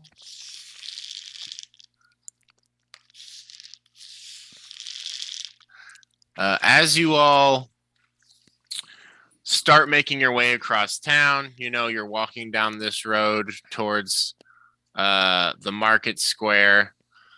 You see a homeless man in rugged clothes that sort of moves towards you all, and maybe even towards Beery, and he says, "Oh, please spare some money for a man in need. I'm so hungry. I've just been eating rats. Jasper's gonna connect Rats to him. don't do a man good." What? Jasper connects to this guy. Yeah. Inside, he thinks about all the rats that he's eaten, and as you look him over, you see that there are a number of rat skeletons and rat parts just sort of decorated around his clothing. And boy, howdy, does he smell so goddamn bad. And Beery, he makes his way up to you and sort of tries to take your hand and ask for help. What do you all do? All of you all see this man. And I say, Beery, you know this guy is Joe the Hobo. Okay. Hi, Joe. Here. I'll hand him a gold. And Oh, what kindness and mercy. is Goody still with us? No, he's back at the Okay, I thought so. back at the bear. You go and get yourself a nice meal with that, okay? Oh, thank you so much. I'm gonna try. Oh, do you all want to see my puppet show? No. Look, we have rations right here. Tell you what, if you take this and go eat it over there, it'll taste really, really good. Oh, I'll do that. And he comes up to you and he tries to if you're offering him food, he'll take it from your hands. And as he touches both of you, when his hand pulls away, there is just filth left behind where he has touched you. Ugh. And he says, Thank you so much. I appreciate it. May the Frostmaiden look away from your suffering or something. I don't know. and he just sort of runs off with the food and the gold. I'll play prestidigitation to make it taste really good and to clean myself. Excellent. Could You you, do that. Could you I help me need out with that? Prestige. And Fury too, yeah. Thank you. cool. I do need both of you all to make con saves. Oh god. As this is being scrubbed away. Another natural 20. Great. Wow. Yeah. So who thinks Dice that he's is just rolled gonna go good. get some booze with that? 13. Who knows? Cool. Up to him. So, Forehand, I don't think you have that sort of callousness as a person from your life. And Beery and Corpse Grinder, whatever sort of filthy sickness may have been upon this man, cannot penetrate your immune systems, neither the immune system of a mother, which is a durable thing, or that of a devil man. And yeah, you all, Hobo Joe wanders off, and you make your way through this little marketplace. Do you guys want to hear about this marketplace as you go by? Yeah. I was actually looking at that on the Google Drive. If I see anyone looking at us, I'll mention in passing that we're having a show Cool. Yeah. tomorrow. For the most part, at this point, it's dark outside. Most of the vendors are packed up. You do see a few. So the marketplace is a roughly circular space in the center of town where local and foreign traders gather to sell their wares. In a few places, especially when, closer during the day, campfires will be sort of there'll just be braziers that are just out in the open, and a lot of the merchants sort of huddle around them, covered in their various layers of winter gear. Many of the old stalls here are made from weathered wood and covered in thick tarpaulin, and they're packed close to each other to sort of protect against the wind ripping through, as well as a number of converted wagons made into makeshift sort of shop fronts. In the center of this marketplace, there is a 9-foot tall pole inlaid with gold and silver that's engraved with the symbols of Joaquin, the goddess of trade. You all heard about her when you were in Lonelywood. There was a temple to her there. Around the pole lies countless copper and silver coins that have been given as an offering in hopes of good trade.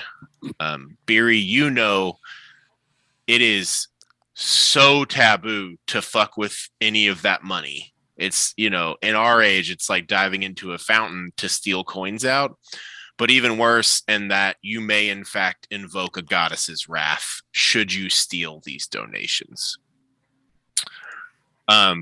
Corpse Grinder, you do see a number of, not a ton of a bustling marketplace, but maybe a dozen or so scattered around.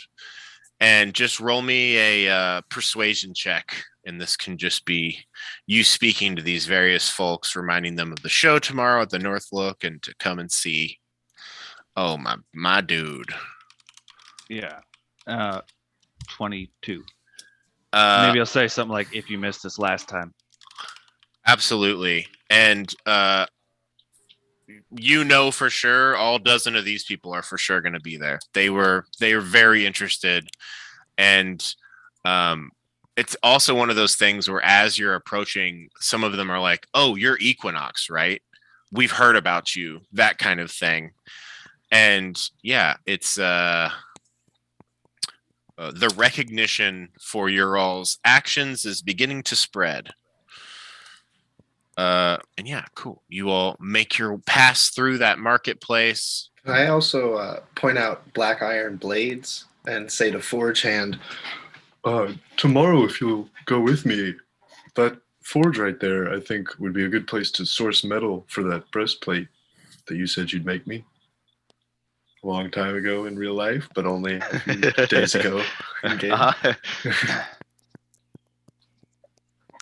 That's all. Sounds like a plan. Excellent.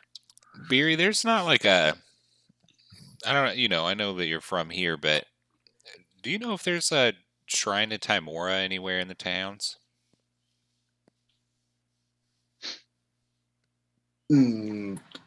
Elliot, do I know? No, not here. If there were to be a shrine, it would need to be made by a follower of Timora. Say that. Okay.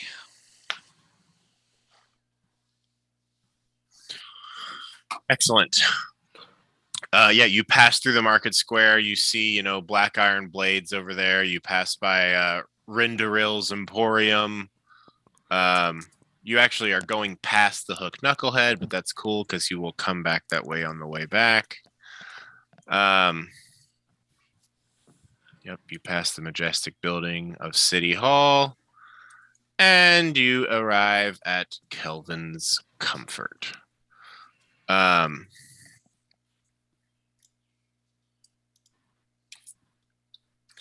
This bar, as I described earlier and will describe again, is the most popular tavern in town, owing to its extensive stock of dwarven ales and brandies. The common room is bedecked with dwarven crafts of the Battlehammer clan, as well as half a dozen tables, a bar with bar stools, large fireplace. Walls are adorned with animal heads, knucklehead trout, and the floors bear the skins of various tundra animals.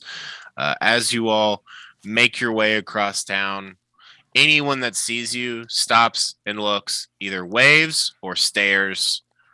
You do see a maidenhead at one point just sort of screaming about the need for more sacrifices, how they should be sacrificing a person on the new moon, on the half or on the quarter moons, on the full moons, and they're mostly being ignored but tolerated.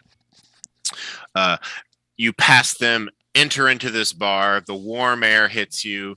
You see all of these caravan guards, as well as the caravan actual carriage and cart drivers, and they all just seem to be having a drink, enjoying themselves. There is a single person in here that's playing a viol, which is like a violin. They look to also be a dwarf. And with the way their hair is so crazy and red, you think that they could be related to Ogden, who is the bartender and proprietor of this place. And as you enter, Ogden once again says, "What the fuck will it be for you?" And then he sees this whole sort of group come in, and he's like, "Oh, look at this lot! Very impressive. Oh, wow. Wow. Whoa. Well, are you all Equinox?" Yes, sir. Our reputation precedes us then. Yeah. Oh, yeah. I've heard about you. I heard you're doing a show at the Northlook. You think you're too good for the Comfort? Is that the thing, huh? You think you got to go over there? You can't do a show here? What the fuck's up with that? Fucking rude. The What? Northlook can hold more people. Oh, is that what it is? A pitiful excuse. Whatever. We See to them. And he just sort of starts ignoring you all, and you see a barmaid. This half-elf woman comes up and starts saying to you, sorry about that. Would you all want a table? What if we wanted to play right now? Yeah, what if we just play a quick show here? Make that guy get off our back. I'll Quite the people person, isn't he? Yeah, he's a real personality. I'm CC, by the way. I can go talk to Ogden and see if he'd be up for that. And in the meanwhile, would you all like a drink? Yeah. We have some dwarven brandy. Can I have 2 whiskeys? Yeah, absolutely. We've got the Battlehammer whiskey here too. Sure. I'll just have an ale. Ale for me as well. She looks to Skywatcher. Huh.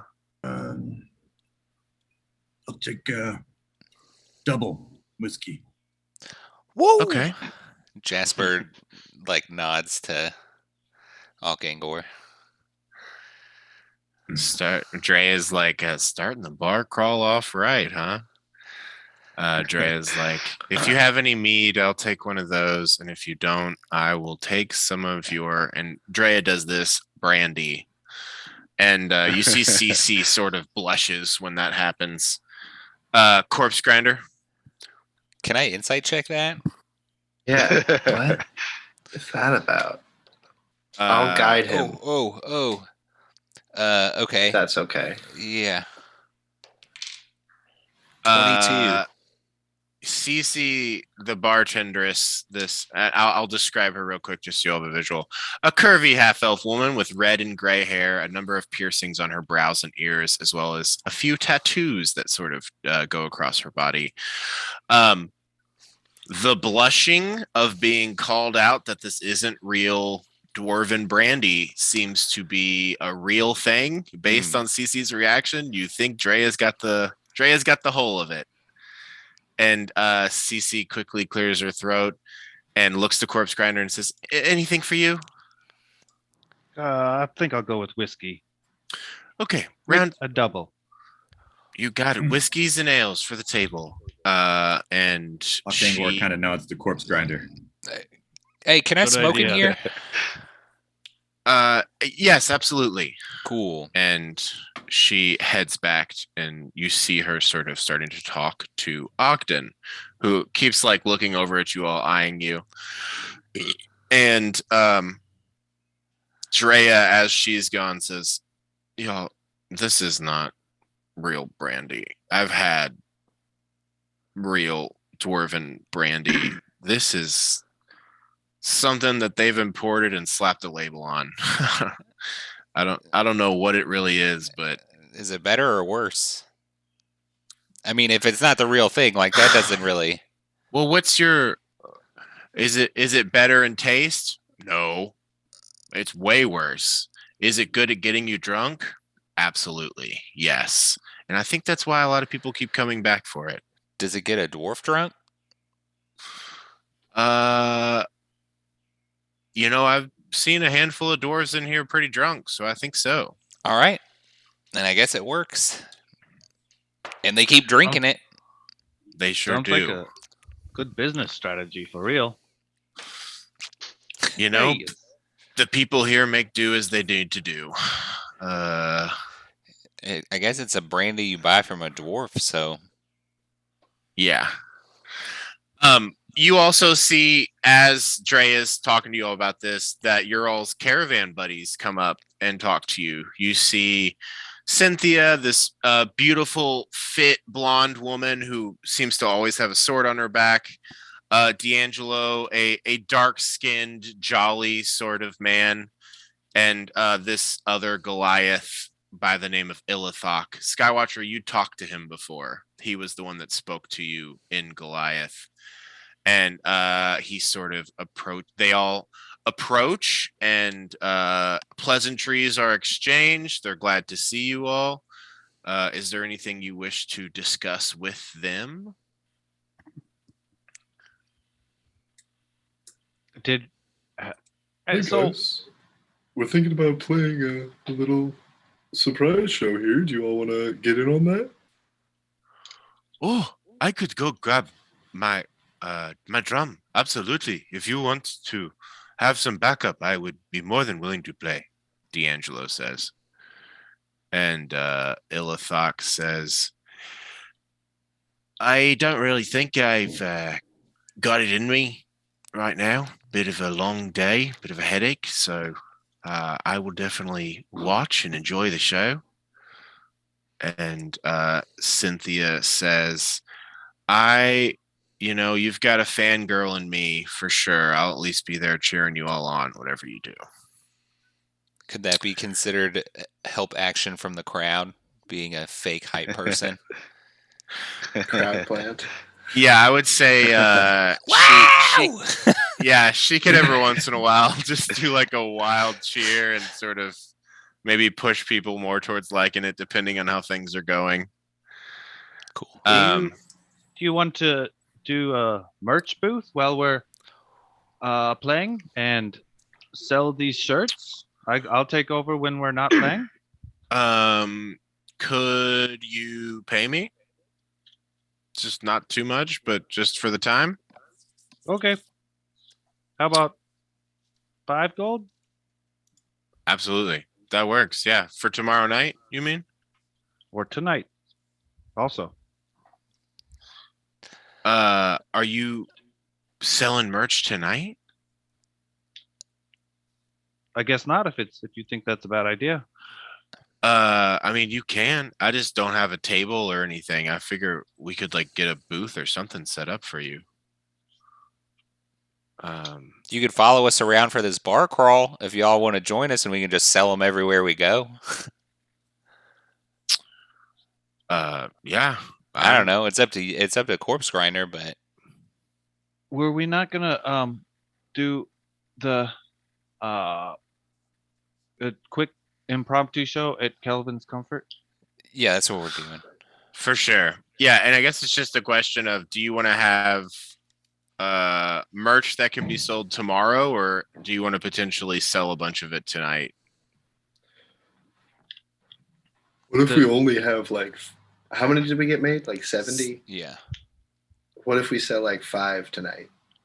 Like an exclusive first look. Yeah, we could upcharge them tonight too. Be like, be the first one to have this sick new merch at the show tomorrow. That's a good idea. You could walk in already wearing it. Yeah. Right. Won't people be The able to just masses- buy it at the show tomorrow, and then they'll just also be wearing it? You know what? Never mind. I'm not much of a But sales. they won't Yeah, you don't even wear a shirt. show up with it. Ah, got him. This will be the Kinda this could silly. be the first shirt you wear. I wouldn't wear a shirt if I had that body. That should be the slogan. The first shirt you wear. Perfect. As you all are having this conversation about merch, you look over and Ogden, the bar owner, is standing right next to you all. He says, I hear you all are wanting to do like a little bitty show here tonight. Yeah. Yeah, you talked us into it. Well, I'll do this on the condition that the next show you have here in town, you have at the Comfort instead of whatever fucking other bar you might go to. That doesn't seem very fair. Yeah. Well, it doesn't seem fair that you've played a show at the Northlook and now you're doing another one there. So, Well, they asked us. But also, we are going to play a show wherever we go tonight. So you could either have one here or everywhere else but your bar can have one. And Yeah. you'll be the one that Uh, misses out. I'm going to say roll intimidation Cool. unless you think didn't- yeah, Barry whispers a quick prayer as you stand up to this angry business owner. I should have connected to him, but I didn't, and I'm dumb. Sorry for yelling. I was chewing. No, it was perfect. Oh no! Intimidation. I'm going to use inspiration on this. Inspiration. Yeah. Okay.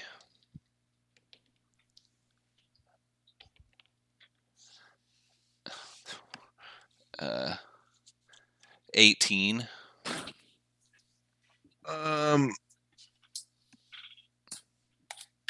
18. Sorry, I was just changing the lighting situation.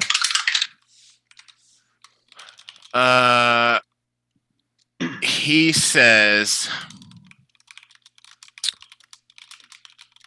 there are a great deal of people that come to this bar, and I know what this space and the patrons here are worth. So my condition stands. If you all want to do a little show here tonight, the next time, I'm not saying it has to be right away. I'm just saying if you do another full-on show in Bryn Shander after whatever you're doing tomorrow night at the Northlook, you'll do it here. Can we discuss this privately for a moment? Fine. And he walks off. While he was there talking, CC came over and handed you all your drinks. You all are all sort of seated at a table. Jasper's going to wait until he is far enough away and will take both of his whiskeys and we'll say we could just play the show anyway. Just start it right now. And when he gets upset, I could just blow in this pipe and make a big fog cloud, and we could just sprint out the door. Or we Dre- could.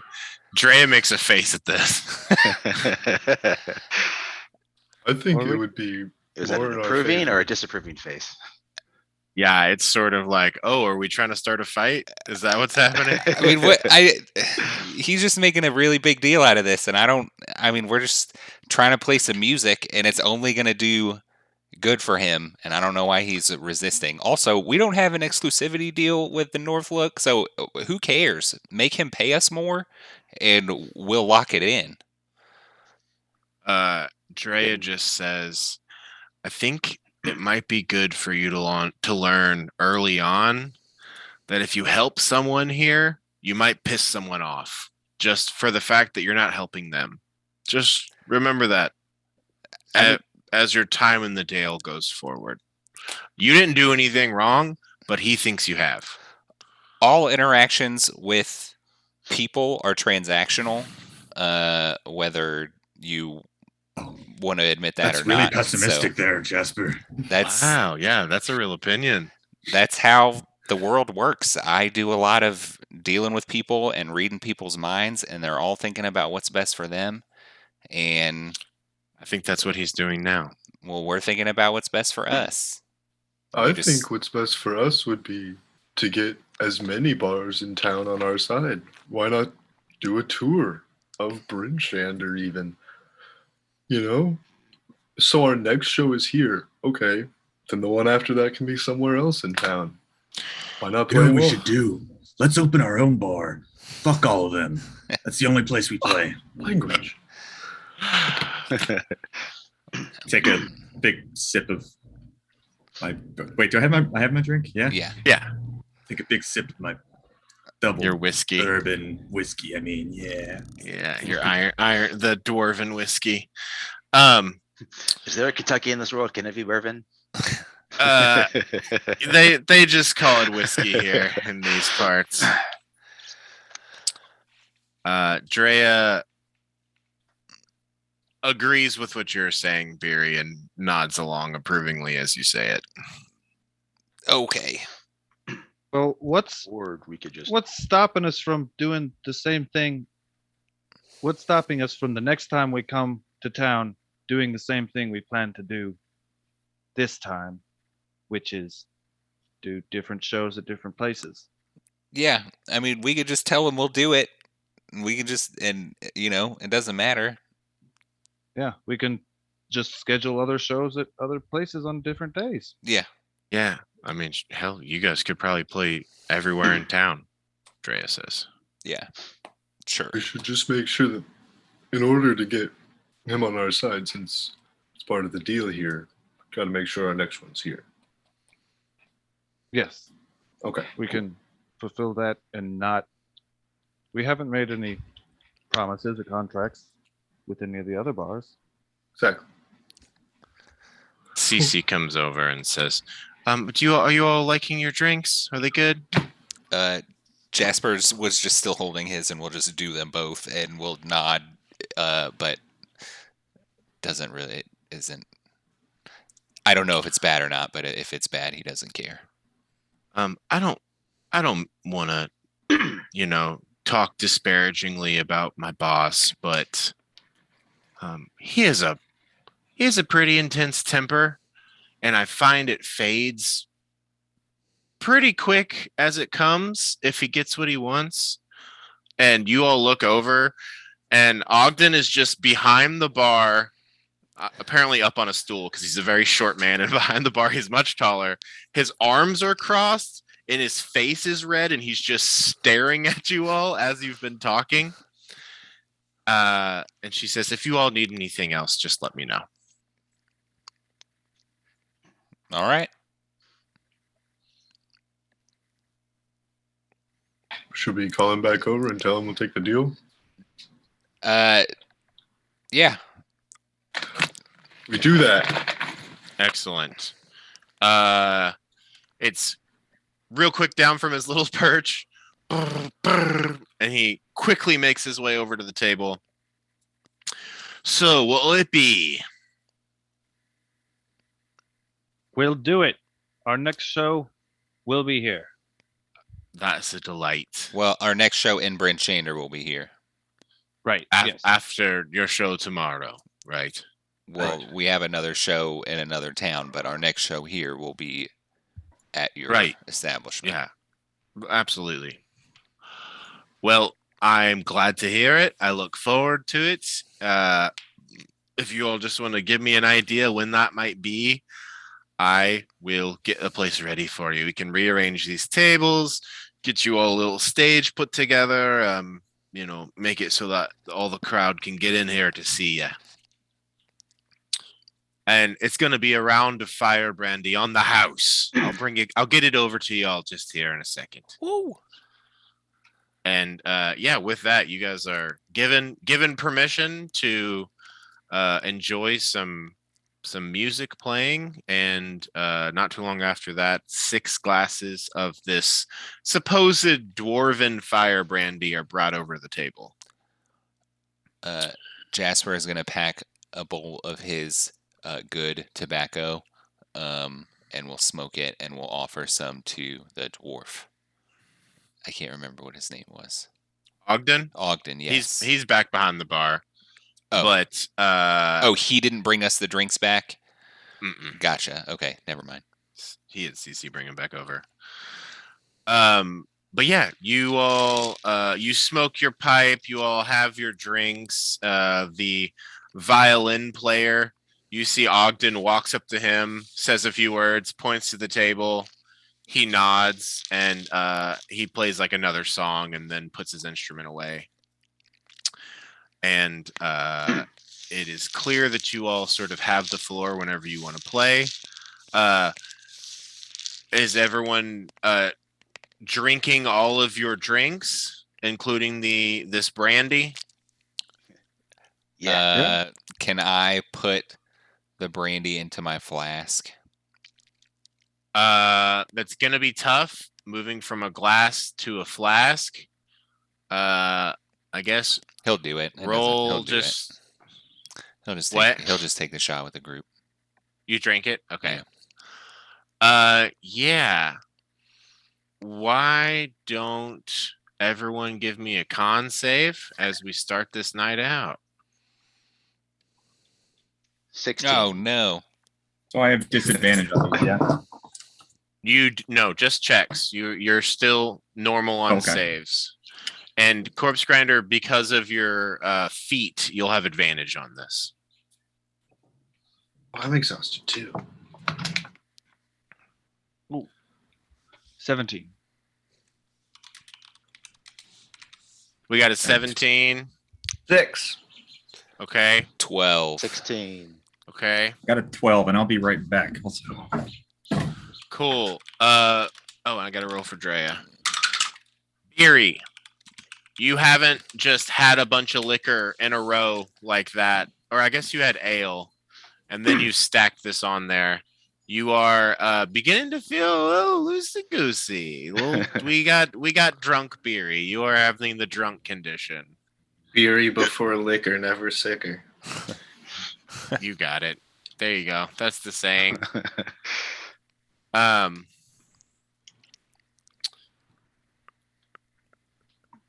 Jasper, as you drink this liquor, I guess I want you to make a history check. Okay. 10. Okay. There's a slight familiarity to it. This is not brandy for sure. What Drea said was correct. This is closer to what you have heard referred to in the past as rot gut, which it's like very high alcohol content, very little flavor. And this is almost like someone's just taken this sort of, equivalent of homemade Everclear and added, a little cinnamon to it, a little like it maybe was after it was created, put in a barrel, just to soak up the littlest tinge of flavor. Yeah. While not actually changing any sort of quality of the liquor. But yep. everyone's feeling a little warm. Beery is a little bubbly. You guys want to, do this little trial run on your show? Yeah. Play a quick little, one or two songs, or what are you thinking? Let's not I'm thinking tomorrow we can open the show with the story about Ravison and end it by saying something about we're gonna take care of the orcs. And let's kind of maybe tease that tonight. We'll I let don't you know. handle that. I don't think we should tell the whole story tonight. We should save for the main event. That's Cool. a good idea. We can just play some of the songs tonight, and then when we're leaving, be like, we got a big story to tell about what Yeah. we've done for the towns. Yeah, we can just give them a teaser, like we could tell you all about these adventures if you come see us tomorrow at the North Look. Mm. Something like that. Can That's I? It's like a Marvel movie trailer. Just Yeah, it's just a the teaser. faintest hint. What were you saying, Jesse? Never mind. I'll do it after we perform. Okay. Cool. As you all maybe begin to set up, and like I said, there's a number of patrons here, all of the caravan folk, a couple of other locals. It looks like a lot of the people that come here at Beery, are like the merchant, traveling caravan people. Like this is their spot to come and hang. So it's a lot of traveling types that come through here, in addition to rangers and people like that move about. You do see Jasper coming through the front door, Hlyn Trollbane, who walks in, takes in the scene, sees you, nods, and just walks over to the bar, and she sits down and orders a drink. How far away are we from the bar? Like, 30 feet, Okay. 20, 30 or 40 feet. Okay. Cool. I'm not gonna do anything. And for those that want to know, I've got some art for Hlyn. Or do I? I'm sure I do. Give me 1 second here. Actually, let's take a little 5-minute break real quick. Okay. You do your little demo show. Who's playing what? You also have D'Angelo here to help. Jasper's playing the pan flute. Perfect. Barry's setting some lights and playing the trumpet. Barry's helping. Pit. Did my +1 mithril and ironwood harp get put inside my flying V cittern? Yes, it merged them together so that the cittern would have the powers it had. Great. Which, That's what if I'm you playing. use that instrument, it's always going to give you an extra +1 on performance. In addition to increasing your spell save DC and spell attack bonus. Great. And Drea has their lyre with them as well.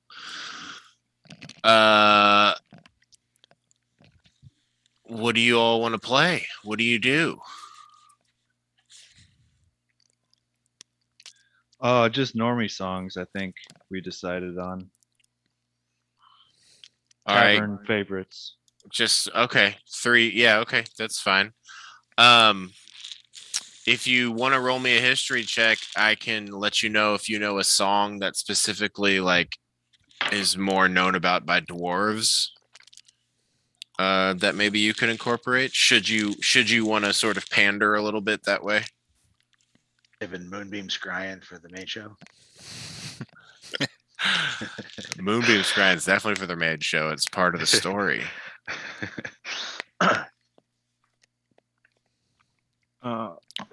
said his story is +0, 15. Excellent. Yeah, that's high enough. You definitely know of several dwarven drinking songs, and you think of one in particular that your little hot-headed bartender here would like. And I guess if you're performing, well, so it's going to be Jasper, Skywatcher, and Corpse Grinder playing, D'Angelo, Drea, and Beery helping. Beery, Drea, and D'Angelo are all going to roll performance checks now, and if they do well, they can give you all advantage on these rolls, if that's quite all right. Are we assigning a person to a person? For right now, I'm just going to see if they can make it.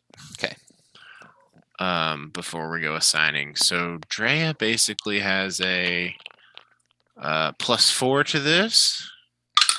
Just a DC 15 with a 17 +4. That is met. D'Angelo's a bit more handsome. He's got a +5 to this. You think part of D'Angelo being very friendly this evening is the fact that he is pretty drunk, and he's not going to be giving you an advantage. And Beery, are you going to be doing your various lights, or what's your play? Yeah. Well, light lasts for an hour, so I was thinking I would just like set the lights in a good way, and then like maybe change them if there's like a dramatic moment, or like maybe between songs change it up. But then like during songs, mostly just be playing along my trunk pit. Okay. Yeah, and I mean, I guess if you have spells for it, you could cast something tonight since you know you're going to get it back. But I don't have enhanced ability prepared, and I'm going to save guidance. Well, no, I guess I can't save guidance because that's only a minute long, so I would have to be casting that like a lot. Yeah, that would like be your help action instead of giving someone advantage. I would let them be doing that for the entire performance, but it's sort of like yeah, I get you. No spells, just a 18 on performance. Okay, cool. Yeah, and then and 4chan, I assume you're just watching, just chilling. Yep. Skywatcher. Why was I going to talk to you about this? I think you're playing the drums. Oh, that's what it was.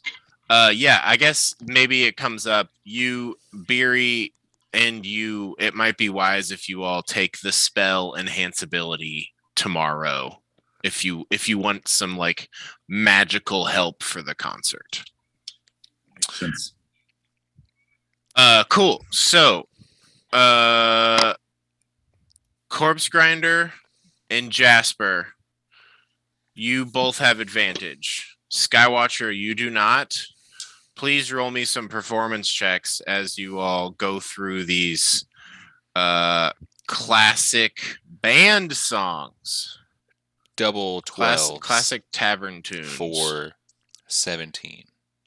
Okay. I just don't have advantage because I have disadvantage. Is that right? Oh. Or do I have disadvantage? You actually would have disadvantage on this. I have written down that I have a point of exhaustion too, so I should have disadvantage, I believe. Okay. That makes sense. Oh, that makes it a 7. Oh. All right. Rolled a natural 20 on. God damn it. That sucks. Come on.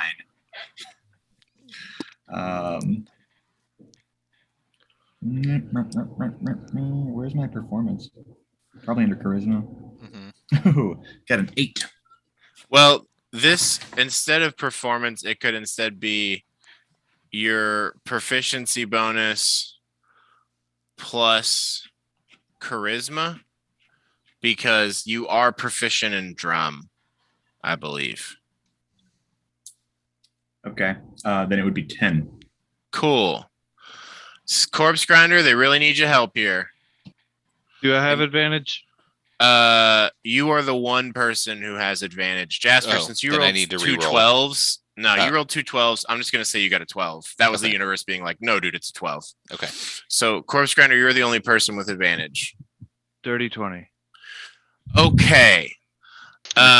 With a 20, a 17, and a 10, the higher of these two, really, this is sort of a 3 to pass, or best out of two out of 3 need to be higher than a 15, which is what you did. Over the next, 20 minutes, you all just strike up. Everyone in the bar is definitely paying attention as the songs start. As the last one sort of wraps up, a few people have looked away, but you all know that this isn't the best performance you've ever done. It really sort of sets in like, wow, we were on the road for like 6 hours today of hard riding through, subarctic temperatures, and now a few of us are drunk. So here we are. We're just rolling with this. It is definitely an above average performance, but it is not the mind melting shit you all have done in the past. As you complete the concert, you're met with a number of cheers, and are there any sort of opening or parting words, Corpse Grinder?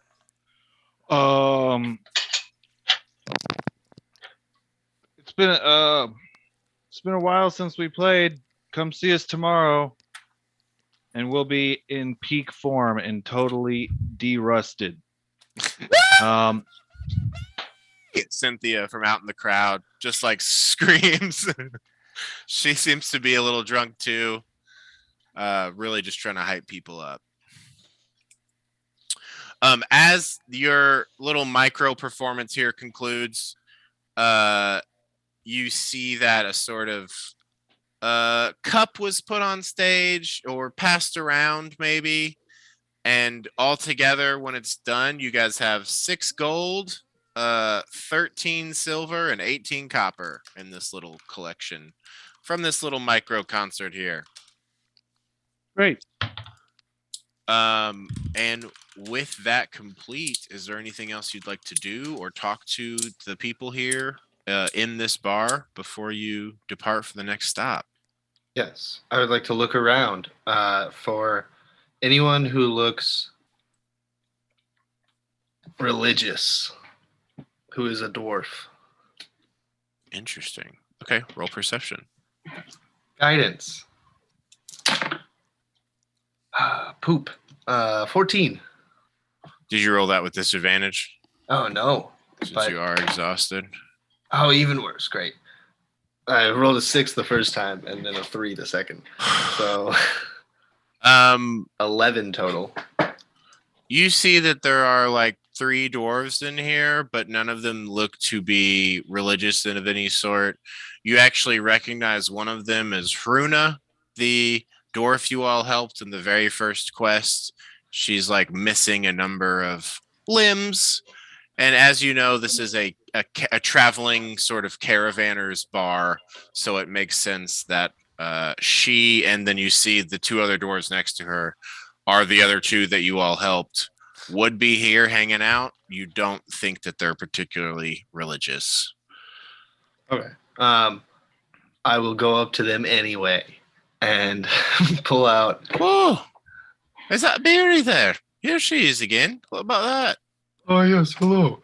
I found this in my travels, and I was wondering if it'd be of any value to you all. And I pull out the holy symbol of Sharindlar that I got from Belissa Ambereye.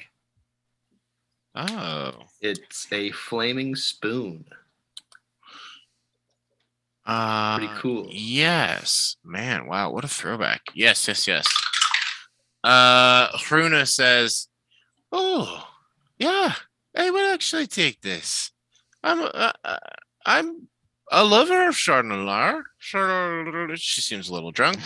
Sure. And thanks. I appreciate it. I was trying to sell it to her. Oh. How much are you trying to sell it for? Maybe 10 gold. Oh, well, roll persuasion. She says in character. You have disadvantage because you are drunk And exhausted. and exhausted. But guidance. Double Would Don disadvantage. say. She's also drunk. Ah, yeah. That's true. 8. Yikes. You know, that seems like a fair deal to me. She got a nat 1 on that. Hell yeah. Here you go. Can I pay you in stones? Is that okay? And you see at this point, as she's looking at you, one of her eyes is closed. Like she's holding it closed. Because she's so drunk. Well, sure. We don't do much in the way of gems, but gold, you know. But all right. And yeah, she will purchase that from you. Let me real quick. I'm looking at these various gems of different values. She hands you a single blue quartz that is a transparent blue stone, and she says, "It's worth 10 gold. Don't let anyone tell you differently." Do I Inside agree check. with that? Or like, can I? Yeah, I mean, it seems legit. Okay. Yeah, it's just sort of like maybe an insecurity inherently, and our currency is shiny rocks and other people is shiny metal, and they all seem to agree on that, and the shiny rock part is sort of debated as on value. So it's one of those like, oh, this is good fucking currency. She believes it, you know, and it should be worth that. Okay. Is what I'm saying. Blue quartz. And this is in front it's of all beautiful. of us. I'm gonna say Beery sort of just dipped off. Okay. And as the show is completed, Jasper, you look out and you see Lynn's just looking at you and sort of does just like one of these. Oh, cool. All right. Jasper will finish up and then go see Lynn, I guess. Excellent. There's a dude next to her that looks to be flirting, and as you approach, she says, "All right, fuck off." And he's just like, "Oh, okay," and just gets up and walks away. She pats on the seat. Why don't you go ahead and take your seat next to me here, buddy? Okay. Why do I get the feeling like I'm in trouble? Oh, you're not. I'm just, you know, doing the rounds. I see you're here. You didn't come up to me, so I figured I'd make you come over here. Any sort of progress on the case? And she's like leaning in close to you at this point, and it's getting more towards a whisper. Well, yeah, I was gonna come see you tomorrow. But Well, look at that. there is. And Is he dead? not yet. But after our show, we're gonna go kind of do some recon. I hope to take care of it quickly, but I feel like we're gonna need to be well thought out for how we handle this. Is there anything I can help you with? I know a lot of people around town.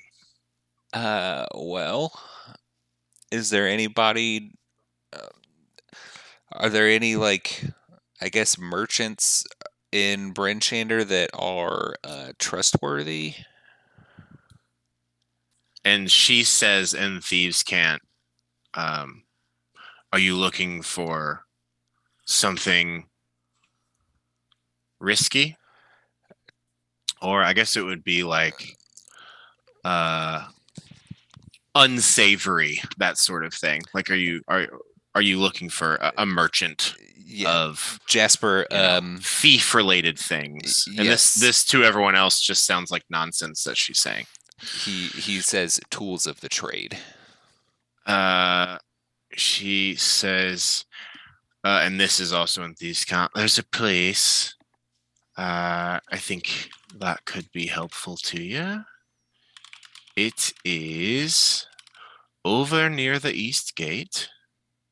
Small shop. It's called the Subtle Solution. That doesn't sound It's not too subtle. suspicious or anything. Well, that's not what it's known as to everyone else. Oh, okay. You'll know what to look for when you get close, Sure. implying like there'll be thieves' cant. Yeah. So It's more or less in an alley near the wall. okay. And if you smell cinnamon, you're there.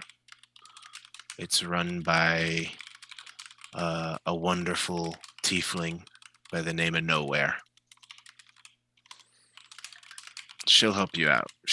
Everyone sort of thinks it's like a candle, incense, oil sort of shop. That's the cover.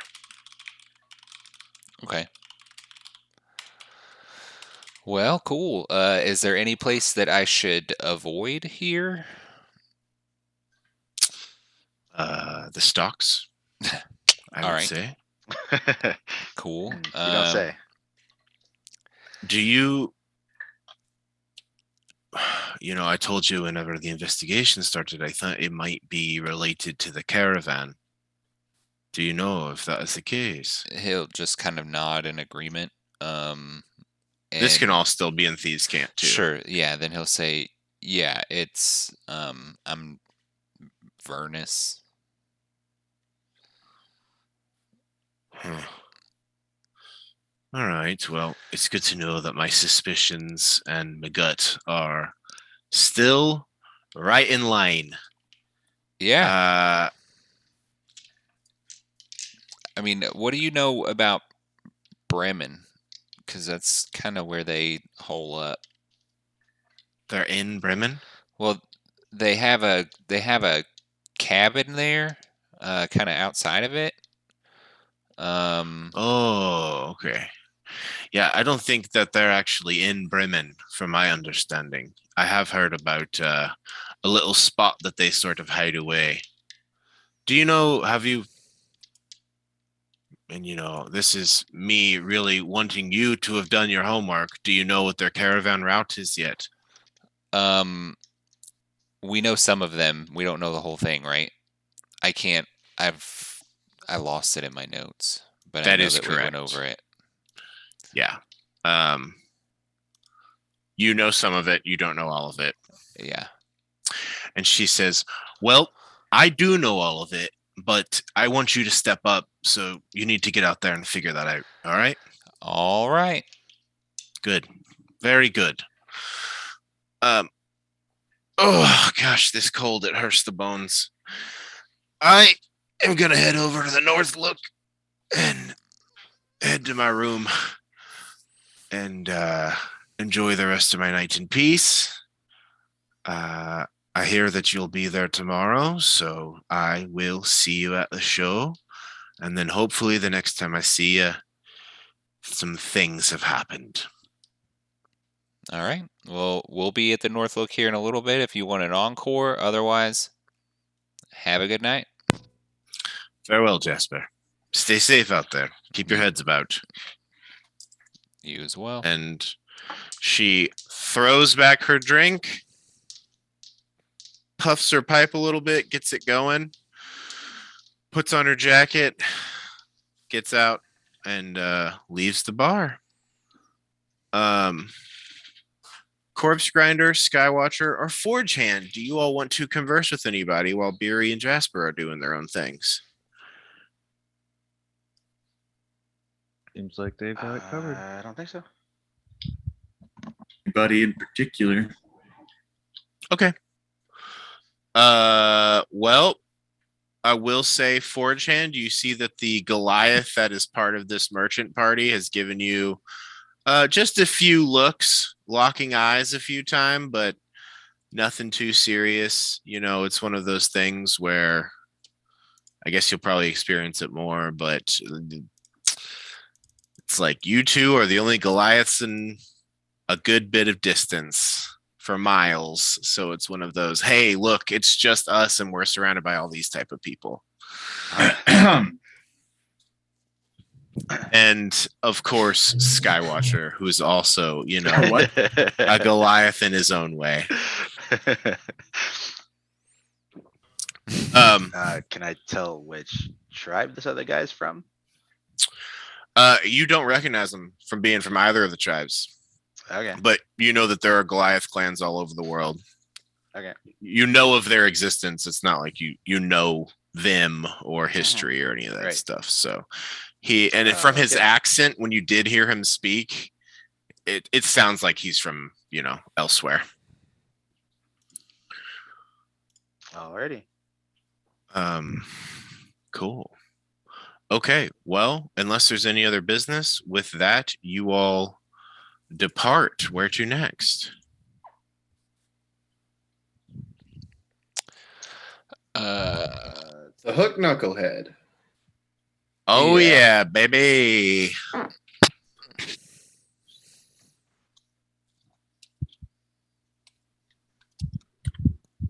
Hooked knucklehead. So yeah, and we'll say it's about 9 or so. Niner. All right.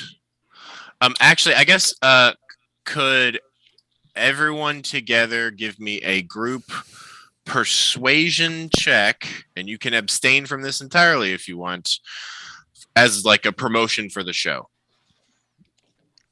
Okay. And this is if you want to have spent some of that time like talking people, like, oh, tell your friends, invite whoever will be here, that shit. Dirty 20. I used an inspiration. I got a Okay. 17. That's with disadvantage. That's awesome. Oh, shit.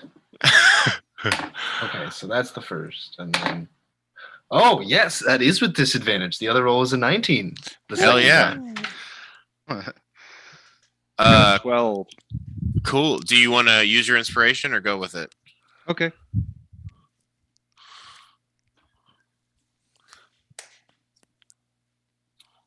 Oh, I forgot entirely about Bardic Inspiration. 23. Damn, hell yeah. Yeah. Say that I'm using my tiredness as like, we've been on the most incredible adventure. Yeah, You'll love just leaning hearing about into it it. tomorrow. I'm so I'm tired right now, exhausted. though. I can't tell you right now. Yeah. But come tomorrow and you'll hear all about it.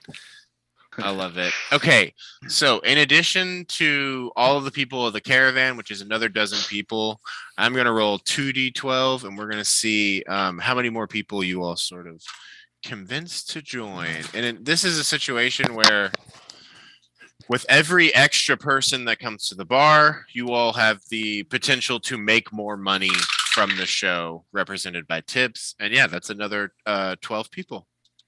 I just rolled 2 6s. From this was Kelvin's Comfort. Cool. You all begin to leave the bar and start to make your way towards, you said the hooked knucklehead. Mm-hmm. Oh, that's where I had you on the map already. That is not the I case. moved. Yeah. Oh, perfect. You make your way back across the market square. And as you do so, a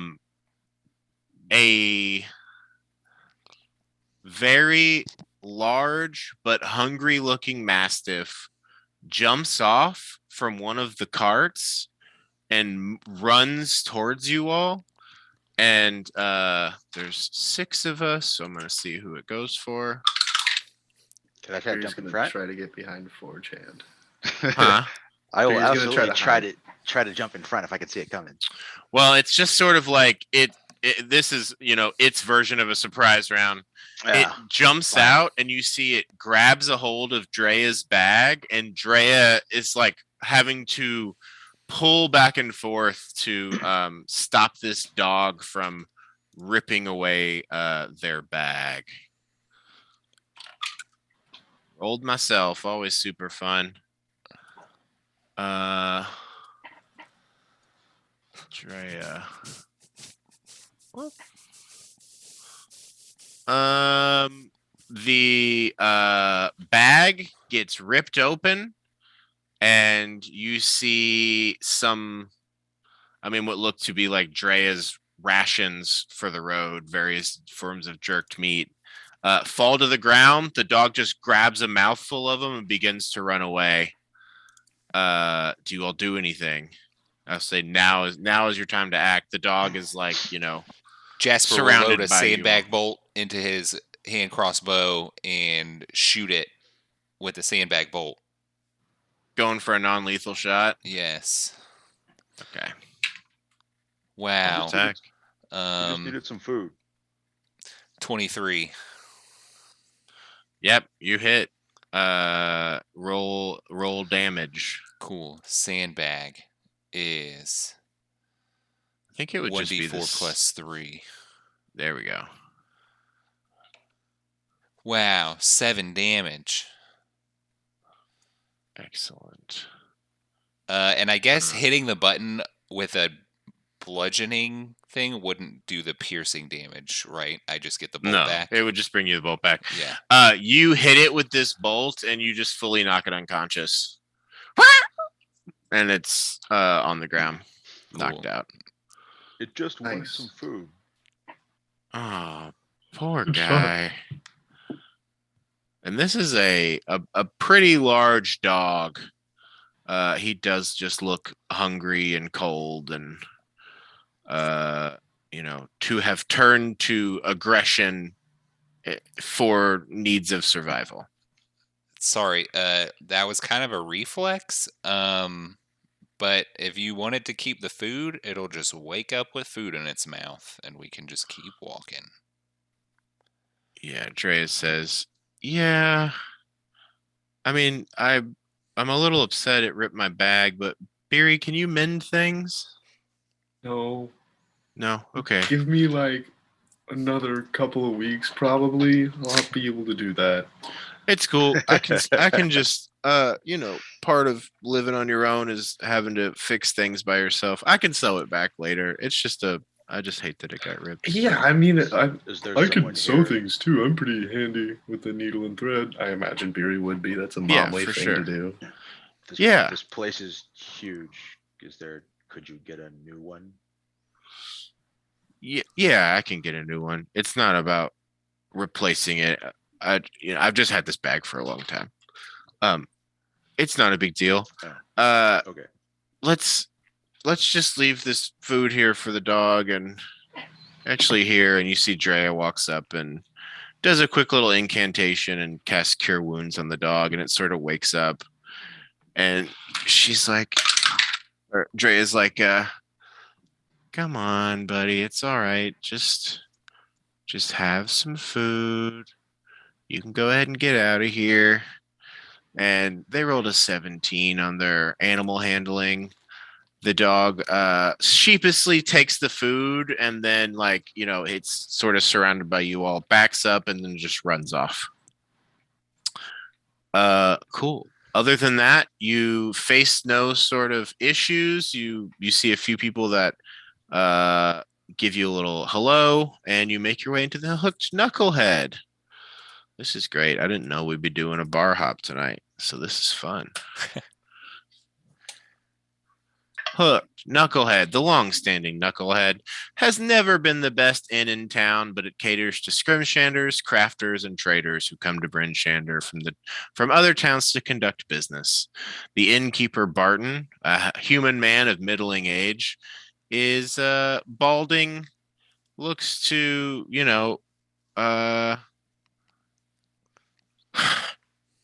have moved from whatever sort of traveling life he has to settle down and run this place. The accommodations are meager. It's mostly one big room with a small bar, several tables, and a large hearth that Beery, they try to always keep lit. There aren't even that many private rooms here, or and I would say the rooms that they have don't have hearths. So a lot of times people will all just gather into this big room and just sort of sleep around this fire. Near the large stone hearth, there are a number of tables that are kept far enough that people can have sort of private conversations as needed. As you enter, Beery, you see Barton behind the bar. You also see Sasha, one of the workers here. And you also see your regular friends, Garnar Baharnar, J-Lo, Quick Ear, and Henry Lewis. Garnar Baharnar, of course, the half-orc carpenter, J-Lo, the halfling jeweler, and Henry, a local sled maker and salesman. Garhar Banarnar. And they all look to you and wave as you come in. You see that they are playing cards. There's, probably 3 or 4 other seats at the table. Should you all want to join, Barton looks up to you all and says, "Hey, what'll it be there? What do you all be having tonight, eh?" Oh boy. Maybe just a half glass of wine. Oh, everyone mark off like a gold for the drinks you had earlier that you paid for.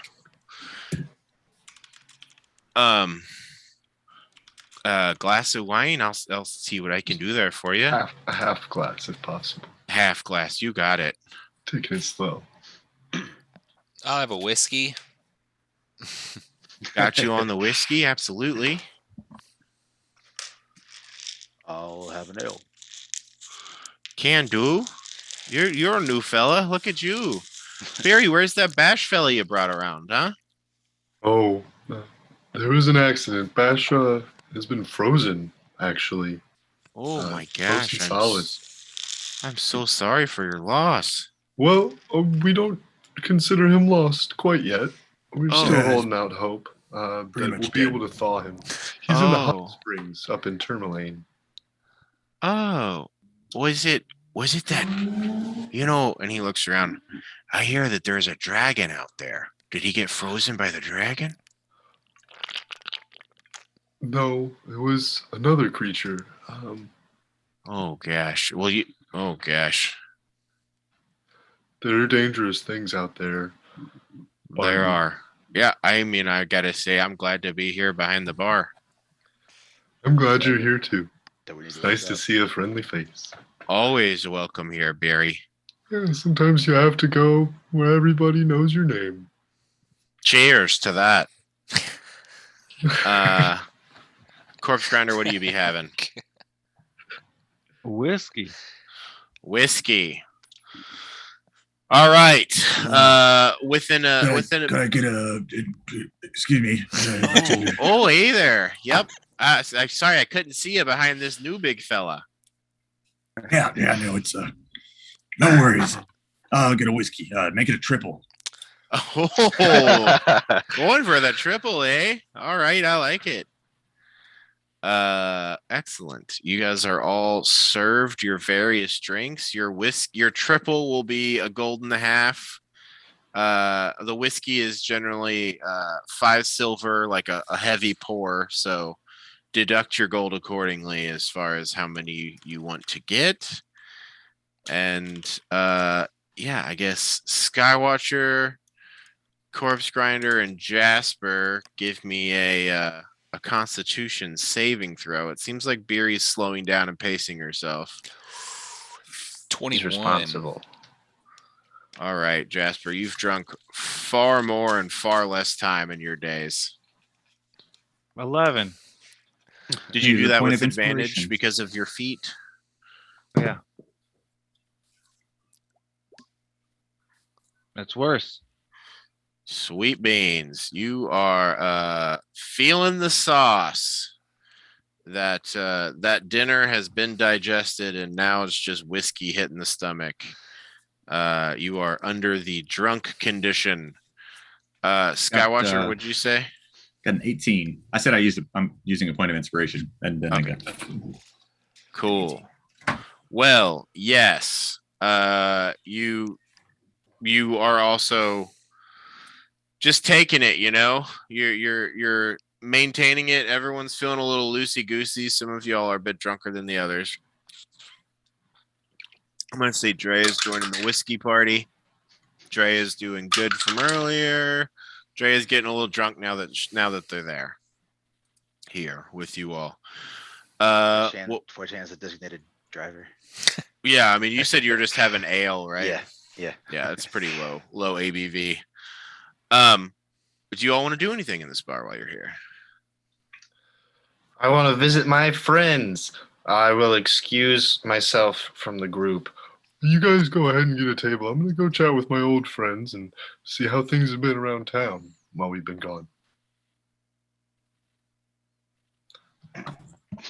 I'll go join their card game. Oh, excellent. You sit down. Yeah, Garnar Baharno. Oh, hey there, Barry. How you doing? Oh, good Gar. Shall we deal you in? Yeah, please. I've been J-Lo's. itching. Oh to yeah, play we'll for a get you little in while. real quick. Hold on, let me just go ahead and collect these cards back. I'll go and start dealing again. That's J-Lo talking real quick. Henry says, Beery, what have you been doing out there? Seen anything interesting? I heard you haven't been in your shop for a few days. I actually came by to try and get some cookies. Oh, yeah, sorry about that. Oh, that's okay. Yeah, we've been out trying to help people. I'm actually, really tired tonight. I'd love to tell you all the details, but if you really want to hear, we're playing tomorrow at the Northlook, and we'll be telling the whole story, all the nitty-gritty details. Go ahead and roll me a persuasion check. I'll say with these dudes, you have advantage because you guys are homies, so it'll just be a straight check. Guidance. 10. Yeah, it's not very hard with your homies. It was a 10 threshold in this case. If it were strangers, it would be higher. Makes sense. I don't see why we would miss it. Oh yeah, we'll be there. Absolutely, that's for sure. And Henry says, "Yeah, I can actually tell a few people about it too, if you want." Oh, that'd be great. I'm looking forward to it. We don't hang out too much at the Northlook. J-Lo's like, No, that's not really our scene. but I think we could make an exception for you, Barry. I understand. Thank you. We are charging admission, but I'll put your all's names on the list so that you can get in for free. Oh, look at that. Fancy living over here. I know, huh? Well, are you willing to play a hand? Do you want to get your friends in on this? The fellows you walked in with? Sure. I'll see if they're interested. But I'm interested to hear about what it's been like while we've been gone. Let me go holler at them. All right. Hey, does anybody want to come over here and play some cards? I'm in, sure. Yeah. Yeah. That sounds like a good old time. Excellent. I'll let y'all keep your money. That's what you think.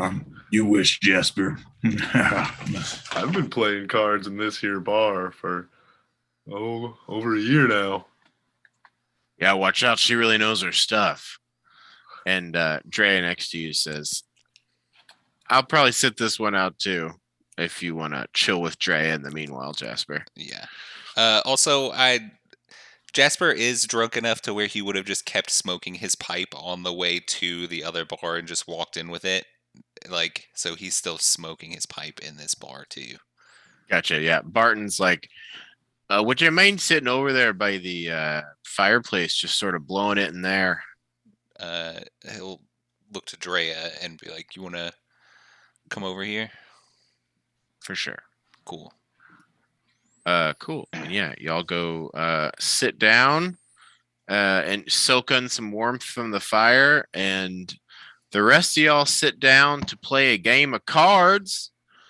So we are just going to, I guess we could do this one of two ways. Do y'all want to make this a D20 roll, or do you want to make it using D6s? Rollies. I do have proficiency in a playing card set. So rollies it is. Proficiency in playing cards. Yeah, Yeah, that's the thing. I in told you, D&D. Beery's been playing it here for a while. She's legit. She knows her stuff. Fucking hustler. I do have disadvantage. So. You are, yeah, you are a little drunk. You got the numbers, but we'll see how the odds go. Cool. What is your we're gonna say with this you can use wisdom, I would say, for this. They're basically playing an equivalent of poker.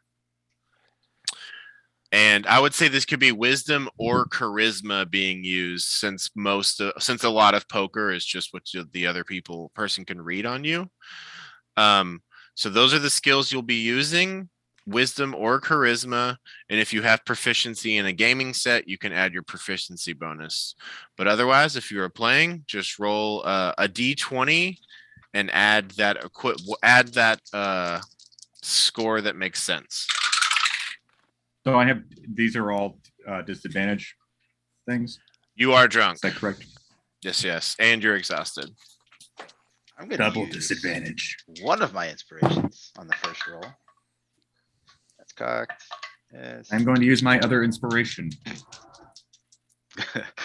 Well, if everybody else is doing it, I'll use my inspiration on this one. You guys are going all in on the games. Yep. Well, I know. I got a natural 1. Mm-hmm. So I got a 17. suspect I might have lost that 13. hand Mhm. or whatever the game entirely. Yeah, and this was a game for money, so everyone put in a gold to this sort of pot, broken up into 10 silver that you're like betting little bits at a time. Skywatcher, you definitely lose the hand. Forge hand, you said you got a 17. Beery, what'd Yep. you get? 13. And Corpse Grinder, what'd you get? 17. Awesome. They all add a +3 to this, these gamblers. And you see J-Lo comes out ahead. He got a fucking 23 on rollies. And says, well, sorry to take all your kind folks' money, but I'm going to be... Are there Taking any shenanigans that I can see? Yeah, roll insight or perception. I'd love to roll. Actually, insight's better for me because I have advantage on that. Insight 16. You saw no foul play nor Okay. trickery All right. from this halfling. He just seems to be good at cards. Do you all want to play another round? Oh yeah. Another Definitely. rollies. All right. You know what? I'll use my second inspiration because why the fuck not? I One lost more again. golden. One more golden. Oh, 7. Damn it. 16. 16. Mm-hmm. Barry's like nodding, trying not to fall asleep at the table. Yeah. Mom's getting tired. Put it down. So we got Forge Hand, Corpse Grinder, Beery, Garnar, J-Lo, and Henry. You said you got a 16. What did you get, Forge Hand? 7. Skywatcher, a natural 1? Or no? that was last I got time. a 7, but my other die was 20, so I'm sad. It's that goddamn exhaustion combined with drunkenness. So tired. Corpse Grinder, how'd you do? 12. 12? 12.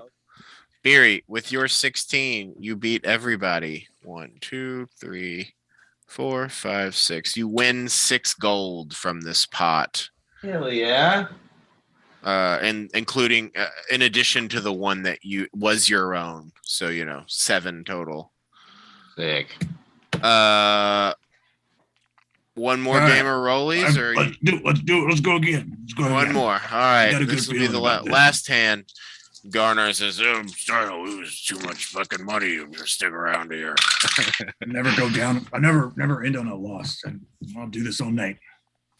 I'm gonna say actually, like in between hands, J-Lo goes over to the bar and comes back with drinks for him and his companions, and they throw them back, and they'll be rolling this round with disadvantage. They're still gonna beat me Maybe. because Gonna beat they me. have a +3. I got this many. All right. Yep. Skywatcher, how'd you do? Got an 8. Beery? 8. Corpse Grinder? 9. Ooh, wow. Nine's the Gar- number to beat. Garnar Baharnar actually takes this round. He says, "Well, looks like my fortunes are changing around." And yeah, deduct a gold for everybody. But then he says, "I'll get a round of drinks for the table. How's that sound for everybody?"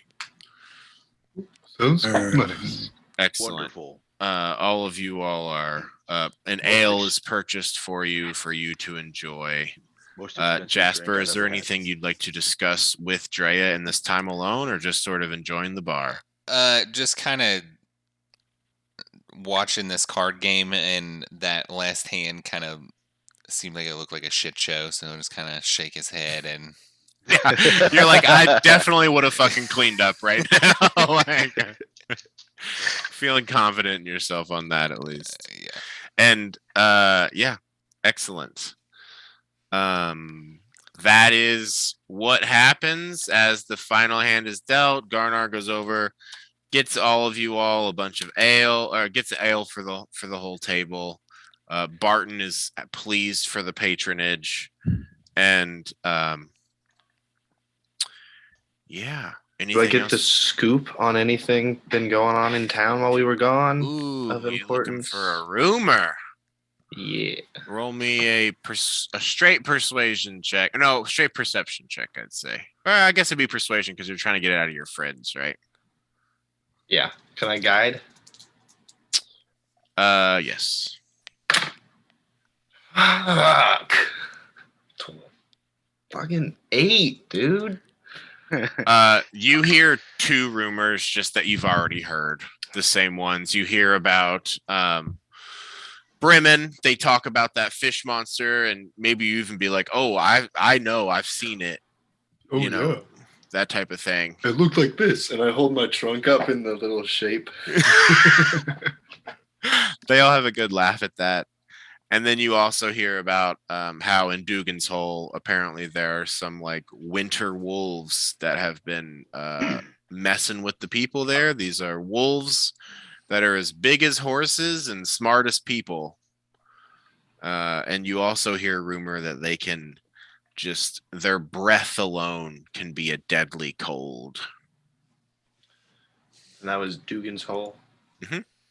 These are two rumors that are already on the wiki or the little document. I am gonna add the Care Koenig one you guys learned tonight though.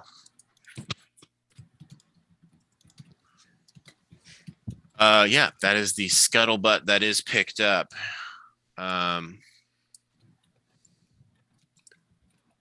Do you all want to try and play a little handful of songs here real quick again? What could possibly go wrong? Yeah, The lead is drunk. Yeah, we can do it real quick. We got Yeah. another bar.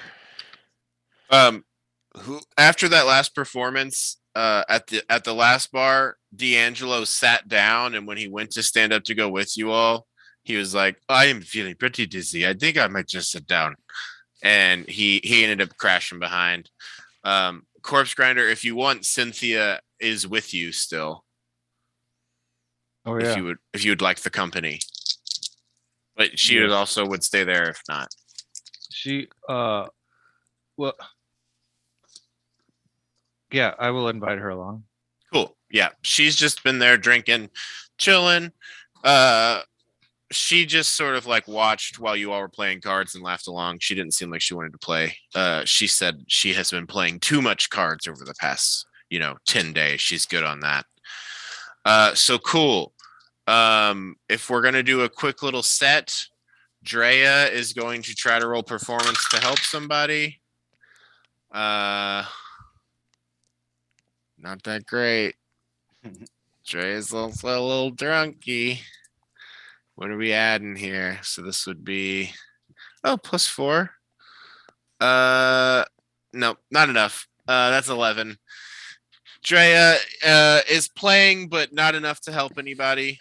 Beery, do you want to give me a performance check? 10. You're doing your stuff, but it's not enough to help anybody. Corpse Grinder, Skywatcher, and Jasper, if you all want to give me your performance or instrument checks, you can. They are just straight rolls. I'm going to use my lucky coin. Also, Corpse Grinder, I forget about this. If you want to use some of your Bardic Inspiration, you can. And Beery, I will allow you to do guidance on one of them. Natural if you 20 would like to. Oh, hell yeah. for a 25. Well, that's dope as hell. Got a 7. That's not that good. Nope. I'll give Skywatcher Bardic Inspiration. Roll a d8 plus 1 and add that to your roll.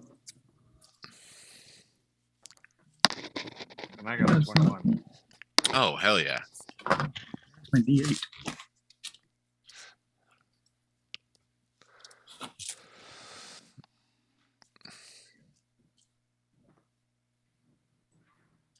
The d8 is 2 pyramids. Shit. What did I have? What did I say I had before? 7? 7. Then I got 11 total. And I will also allow you to add guidance to this, just out of the generosity of my heart. Wow. That's just a D4, isn't it? Yep. Mhm. Trying to get a 15. I got 3. What did I have? 11? 11. 14. 14. Needed- Just one yeah. shy. Needed the All four. good. That's cool. You are like sort of, as you're drumming, maybe even like starting to drift off a little bit. Corpse Grinder and Jasper, you two really take the fucking lead on this and play an impressive show for the crowd. Maybe give a little teaser of come and see more at the North Look. And you think another 14 people will be there tomorrow because of this show tonight. Sick. Plus 4 hooked knucklehead in folk. Cool beans? Tell all your friends. Yes, I will say that that performance was the promotion. Poker and promotion. Do you all want to do anything else, or are you heading on to the third and final location? Yeah, let's do it. Excellent. Drinks are paid for. You all depart from this bar and make your way towards your final stop for the evening, which, man, after like that just nonstop travel, coming back, having dinner, you're like, all right, well, let's just all fucking go out. You walk down this street towards the North Look. As you do so, overhead, you see the aurora flare into life in the sky above you. These dance of colors that fill the sky every night around this time and will continue to fill it until late into the morning. You're saying it just Dan- started? It starts around 10 every night. Do we see her fly over in the bird? Roll Yeah. a perception check. I was gonna ask too. Ooh. Wait, we see who flying over? Dirty 20. 4chan, you see the aurora flares up, and you've Mhm. seen this for 2 years now. You're like, yep, this is what it is. But you see Jasper specifically like Right, and Beery too, like looking for something in the sky, and you don't know what that is about. Okay. What I did you also say, Jess? rolled perception. Absolutely. I got a dirty 20. Have you guys not seen the aurora before? What's going on? You look. I got a dirty 20 also. Excellent. You all do not spot any sort of void or anything like that. You do see the aurora that fills the sky. It seems to stretch itself all the way across the dale. And Forge Hand asked you this question as you're trying to see. Yeah, so Is there something I'm missing out on? apparently Aura like flies across the sky on a bird and makes the aurora, and we haven't been able to see it happen yet, but I can't remember who told us that, but they said that she flies over and makes the aurora happen. You see one of the maiden heads come out from behind a little alley that you are walking near, and says, "It's true. She's in the sky above us. Overnight, she comes through. It's the reason why it continues. Oh, praise the frozen maiden!" Looking up into the sky, and just sort of starts like ranting. Yeah, Jasper's just gonna keep moving. Yeah. Good call. That's usually the thing to do with someone yelling religious things on the corner of a street. Yeah. No one even looks over in that direction. Just keep walking like we never even noticed. Like, yeah, don't yell at them. Don't engage them. That's what they want you to do.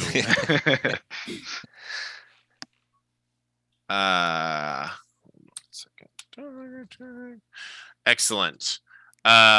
Moving on past the crazy religious person who begins to just rant and like actively is like taking off more layers of like already what little they have just to be as cold as possible, lay in the snow and just start rubbing around, which is like dirty mud, you know, like the snow that's been here after 3 weeks that's just like gray and black on the street. Like that's what they're rolling around in. Total fucking crazy behavior. Putting that all aside, you make your final bar stop for the evening, heading towards the Northlook Inn. The Northlook is an establishment most frequented by mercenaries and adventurers. As such, it's the rowdiest and most dangerous place to stay in Bryn Shander. At the same time, its tap room is the best spot in all the 10 towns to get leads on profitable ventures, along with the latest news and rumors. You make your way to this 2-story building. You see a sloping roof like most of the buildings in town. It's decent size, wooden walls, 2 chimneys just at the top of the structure, plumes of smoke coming out. There are 2 lit torches next to a wooden door and a sign that hangs saying, "The Northlook." There appears to be no one outside as you approach, but you can hear the general clamoring of folks inside as you get close. Do you all go in? Yes. Excellent. Entering, there is at first a sort of mudroom, a small chamber that has a fair amount of snow in it, dirty, half-frozen rugs, the remnants of snow, stomped off boots. From this room, another pair of and this is kind of where it's like, yep, stomp off your feet inside here. From there, another pair of double doors leads into the inn and tavern common space. You can hear conversation for sure as you're in this mudroom, much louder. Passing through, there's a warm room with comfortable air that immediately brings about a need to remove excess layers of clothing, as it's kept very well warmed, and this place is insulated unlike a lot of other buildings, so the heat stays inside. The space is dimly lit by a few lanterns and a roaring fireplace. Several dozen coat hooks line the walls near the entrance and offer a place to put your coats should you desire to remove them. The smell of burning wood, boozed, and cooked tavern food hits the nostrils upon entering. There are a couple of larger sized tables in the room, as well as a handful of smaller ones with chairs beside them, all made of wood. Beyond the fireplace, there is a 40-foot long wooden bar with a balding middle-aged man as a bartender. You all know this man to be Scramsax. Behind them, there are walls of liquor. There's a wall of liquor bottles of various sizes and colors, many of them at or below half filled. A number of horned animal heads and furs are featured around the room as decor. And above the hearth in the common room is a battle scarred knucklehead trout, easily 4 foot long, mounted on a plaque named Ol Bitey. The majority of you all know this to be the enchanted singing fish that is in this bar. You see probably 3 dozen patrons in this space, mostly humans, some dwarfs, a stray elf or halfling here or there. Looking around, you see that the fireplace is double-sided, and around the back of it, there is just sort of a more private space. This is Jasper and Beery. You all came here, and this is where you like had your conversation with Tilna about everything.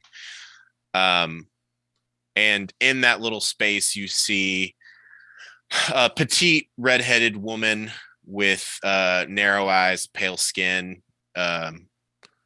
who is just plucking away at her harp, staring into a fire. The bartender and proprietor, Scramsax, a balding middle-aged human man, says, "Oh, feel free to take a seat at the table or at the bar. Oh, we got a couple of new face. This is a new face here," pointing to 4chan. "Welcome to the North Look. I'm Scramsax. What can I be getting for you, eh?" I'll just have another ale. All right, you got it. What about the rest of you? Hey there, Beery. Hey, Screamsax. Good to see you. You too. Are you all still willing to there's Mr. Corpse Grinder there. You all still wanting to come and play that show tomorrow night? Definitely. Fantastic. Is there anything y'all need me to be doing, or I think we had talked about maybe charging at the door. What were you all thinking for the cover of that, Noel? You ever done that before? It'd be a first for me, but we haven't really had much in the way of intense live entertainment here. Well, I mean, I don't know. What do you think about a 2 gold cover? I think that a lot of people aren't going to go for that. Sure. To be quite honest. Okay.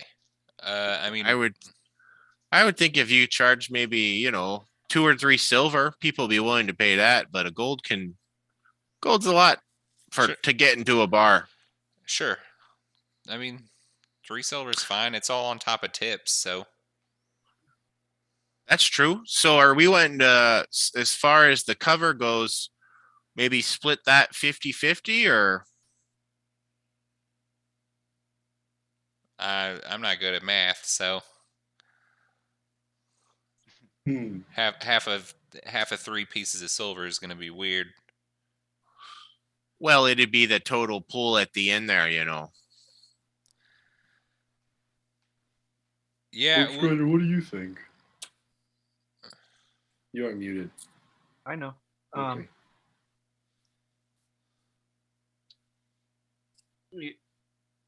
It makes no difference to me. It definitely needs to be cheap enough to people come in.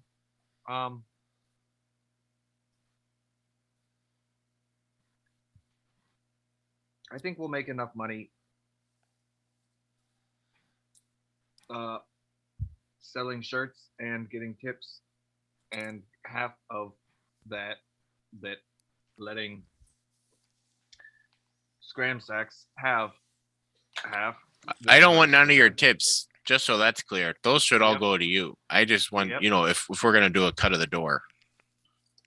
Sure. I mean, that's cool with me. Do you mind if I put a sign out on the front of the building? It'll go away after tomorrow. Absolutely, you can. No problem there, bud. Yeah, go for it. Is it like a piece of paper or? I can just draw it on the side of the building. Oh, wow. Again, it'll go away. As long as it goes away, that's fine. You said something about selling shirts. Do you need me to get a little booth set up for you or something to be selling your merch? Yes, so. All right, I can get that set up by tomorrow. What time are y'all wanting to play? I don't think we ever really established that. Maybe 7 p.m. 7 works for me. Quite all right. Would you be okay with us doing like a sound check tonight? Playing a couple songs, making sure everything sounds all right, getting the crowd hyped up. I think that'd be a great idea. Yeah, if you all need to do that. Hey, Nostosha, maybe put the harp away for a little bit. And the woman who's staring into the fire sort of shakes out, blinks, and nods, and takes her harp and puts it in a little case. Can I Goes to do sit down. an insight check on how zoned out she looks? Yeah, roll insight. Okay. Natural 20. Wow. Ooh. Yeah, so, I mean... She just What bored. deep trauma horrified her so much? It is a very real thing that, living organisms' brains, if we stare at a fire, are like, apparently our brainwaves start to like get in sync with the fire. That's why it's so hypnotizing. And you think that she was just fully elsewhere.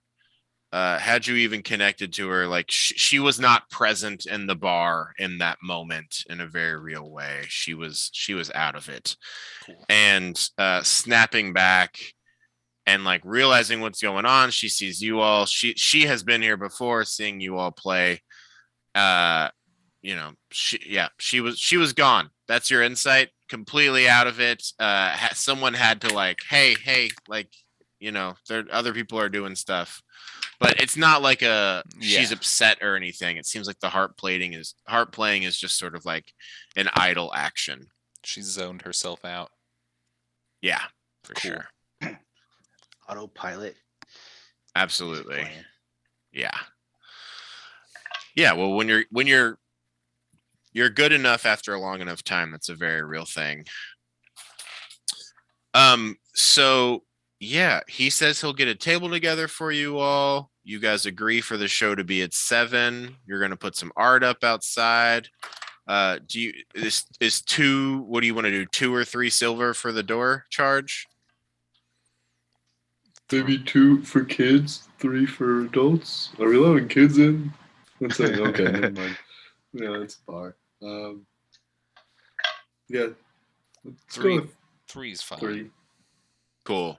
And Scramsex is also like, also, I'll make sure everyone's paying, even if they're already here. It's like, if you're not going to pay, then you got to get out, that kind of thing.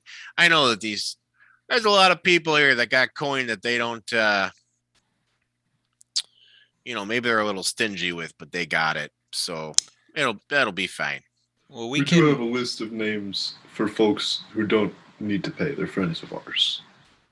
Oh, all right. Yeah, if you want to just hand that over. I think I got a guy coming tomorrow to do security, unless you all have somebody. Oh, we do actually. Oh, real? Oh, yeah.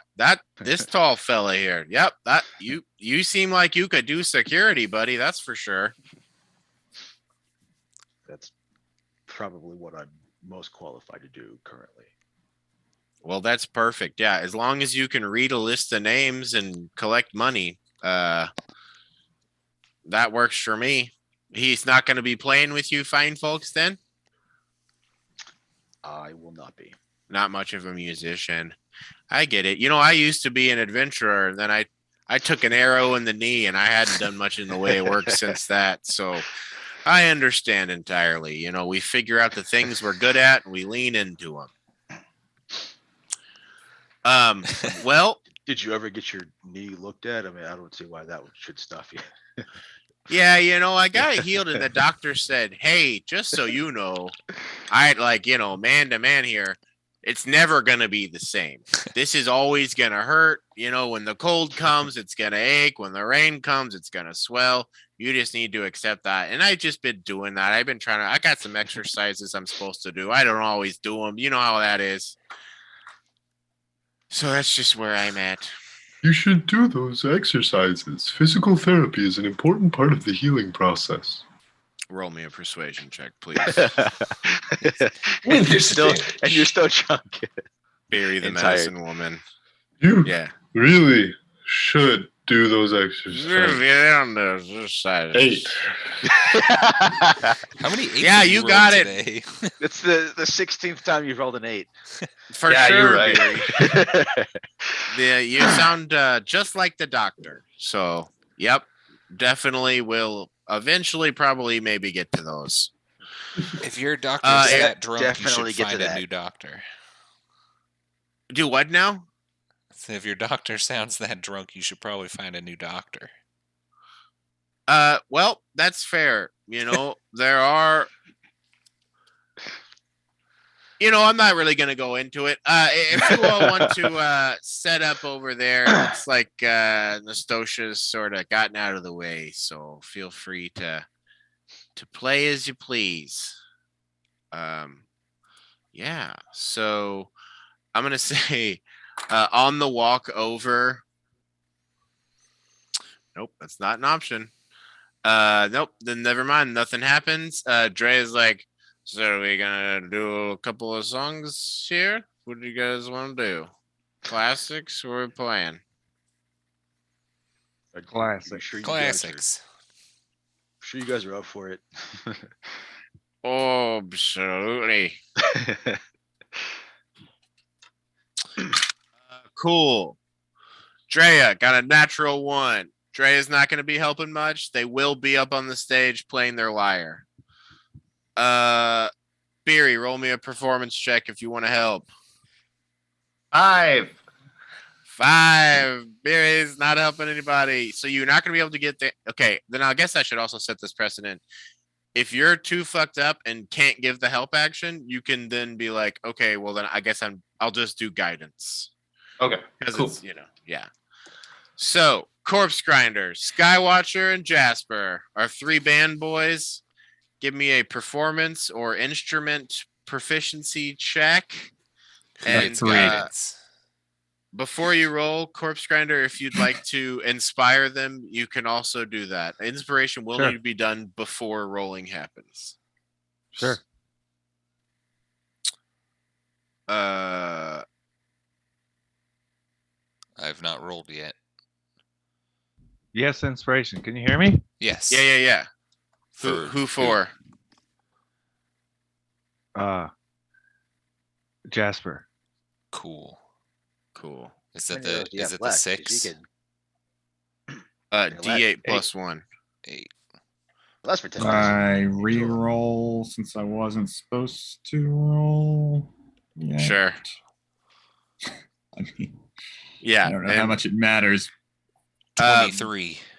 Jesse, who's your D4 going towards? Corpse Grinder. All righty. Lead guy. Natural 1. From Skywatcher? Yeah, that was Dude, it was worse than the the pre-roll. That's just slightly worse, but ultimately. Natural 1, it comes out to a 2, I guess. Yeah. Can't How'd you do, quite Corpse keep Grinder? The beat. 23. Oh my gosh. Yeah, Skywatcher, you break your drum again. Andrea actually a string breaks on their lyre as they're doing this too, which is hilarious. And this is the performance. But once again, Jasper and Corpse Grinder save this whole effort with their performances. You all play a handful of songs. Are there any words you'd like to say to this crowd of folk? Like I said, there's probably, close to 40 people in here.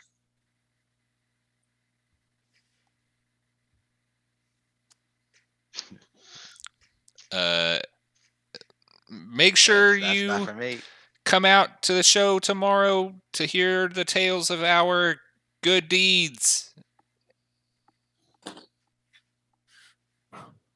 All right. Roll me a persuasion check. I'd say you'd have advantage from the people with you in the performance you just did. Ooh. 17. Great. My dice rolled on top of each other. Naughty. Cool. You see about 20 people here that will for sure be here tomorrow. Cool. So then I'm keeping track of all these people. And yeah, you all play a few hits, generally well received. Is there anything else you'd like to do while you're in this bar? that's already 13.8 gold. Oh yeah. Let's see if you get any tips.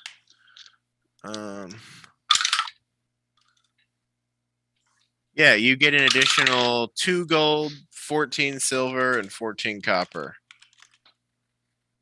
How many copper? I'm sorry. 15. Okay. Did we get money from the hook knucklehead? Yeah, I forgot to roll that. 13 platinum. Yeah, it was like 1 gold, 30 silver, and 17 copper. Just people tipping. Loving the tunes. Some of them, as they put the money in, are like, don't have them play tomorrow, pointing to like Skywatcher, who has destroyed his drum, and Drea, but not seeing them in their best form. Your show concludes. Your brief little show here. What comes next for Equinox? Well, I'm awfully tired. Y'all wanna? Maybe go sleep this off so you guys can actually do a show. Yeah. Yeah. Sounds good to me. Fury yawns and trumpets by accident. I imagine that happens. Nice. Cool. Anyone else have any business in the bar? No. You depart. You pay for your drinks. Scramsack says, I'll be seeing you tonight or tomorrow night. Then, get some sleep. Maybe don't drink so much tomorrow. Looking to Drea, who just gives him the finger playfully. And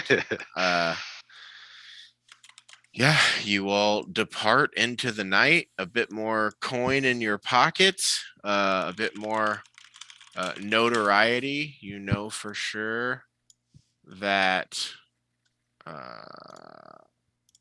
you will definitely have, a bit more people coming to this concert than had you not come out and promoted.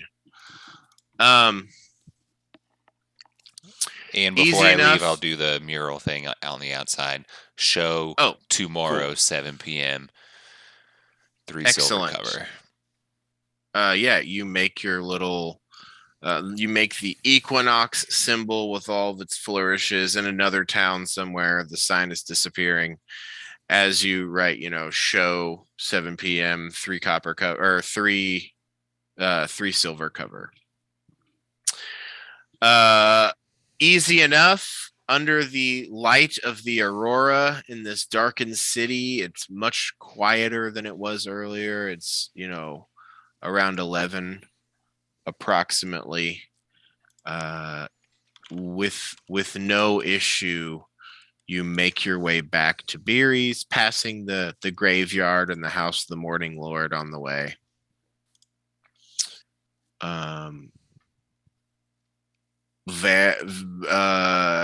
Who's sleeping where? What are you doing? I'm I'm in my going. bed. Okay. Corpse Grinder. Wherever there's I'm a going- spot. I'll go to Kelvin's Comfort with Cynthia. Hell yeah. Yeah. So when you leave the North Look, you all just break off together, like, when you're, I guess, coming close to the market.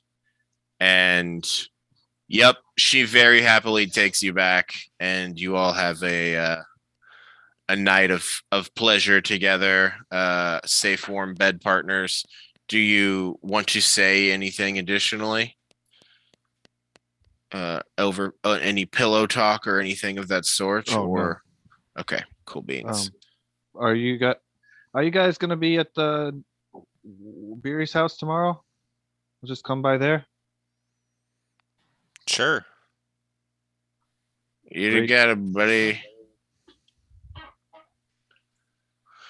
Cool. So yeah, Corpse Grinder and Cynthia dip off. Beery, you hit your bed. Jasper, I imagine you're gonna go take Hilda's bed. Forge Hand and Skywatcher. Skywatcher Yeah. just kind of when he walks in to the door, he just kind of finds the closest corner and just snuggles up there. Excellent. Like a horse, however a horse would lay down. But he's not a That horse. makes sense. Yeah, for sure. You just sort of lean into the wall and just slowly slide down. Beery, are there any open beds? Yes. Drea has her room, and then there's 2 little twin beds in another bedroom downstairs. So I'll just push those together. Yeah. Is Tilna in one of those, or is that a different room? Actually, Tilna is in one of those. Okay. Then 4chan, do you want to attempt to sleep on a single twin bed? No, probably just crash on the floor then. Okay, cool. You make a comfortable enough pallet. And everyone, anything you all want to do before you head to bed in particular? Say some think so. daily prayers. Excellent. Yeah, you say your prayers. That's fine. Beery. Cool. Jasper will do a little doodling on the wall. Jasper, Skywatcher, at Beery's. You do some doodling. Mm-hmm. Excellent. I know what that means. Will you let me know what you write? Yeah. A and B. This seems like a pretty good spot to rest. You all do, in fact, get the benefits of a long rest. Your levels of exhaustion are removed. All of your spells and various abilities are refilled. You get back half your hit die. Everyone's back to full HP. And Skywatcher and Beery, you all can choose some new spells for yourselves to have the next day. This sort of seems like a natural stopping point. I'm sorry we didn't get to the show. Didn't expect the bar crawl, but I was happy for it. So next session would be on the 15th, but Tony's going to be gone, so we're going to finish that like Dr. Weird brain maze game. And then on the 29th, Tony may also be gone. But this seems like an easy place where, Tony, if you just want Skywatcher to just be working on this potion all day, then that's I can't make it on that next. I mean, I'll be late at the very least, so I'll just be. I can wake up late because I'm fucking hungover and whatever, and then start working on it. And, perfect. Yeah, you wake up late, you work on it throughout the day, and basically, Tony, do you think you'll be able to show up for that session at all, or will you be late in coming?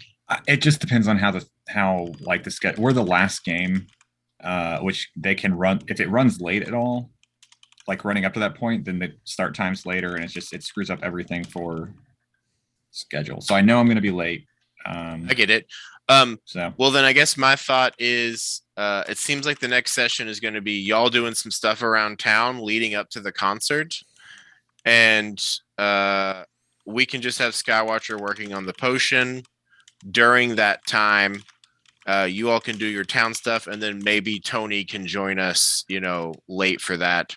So the next actual Rime of the Frostmaiden game will be on the 29th, but we will meet on the 15th when I get back from Colorado to finish out that little one shot that we did.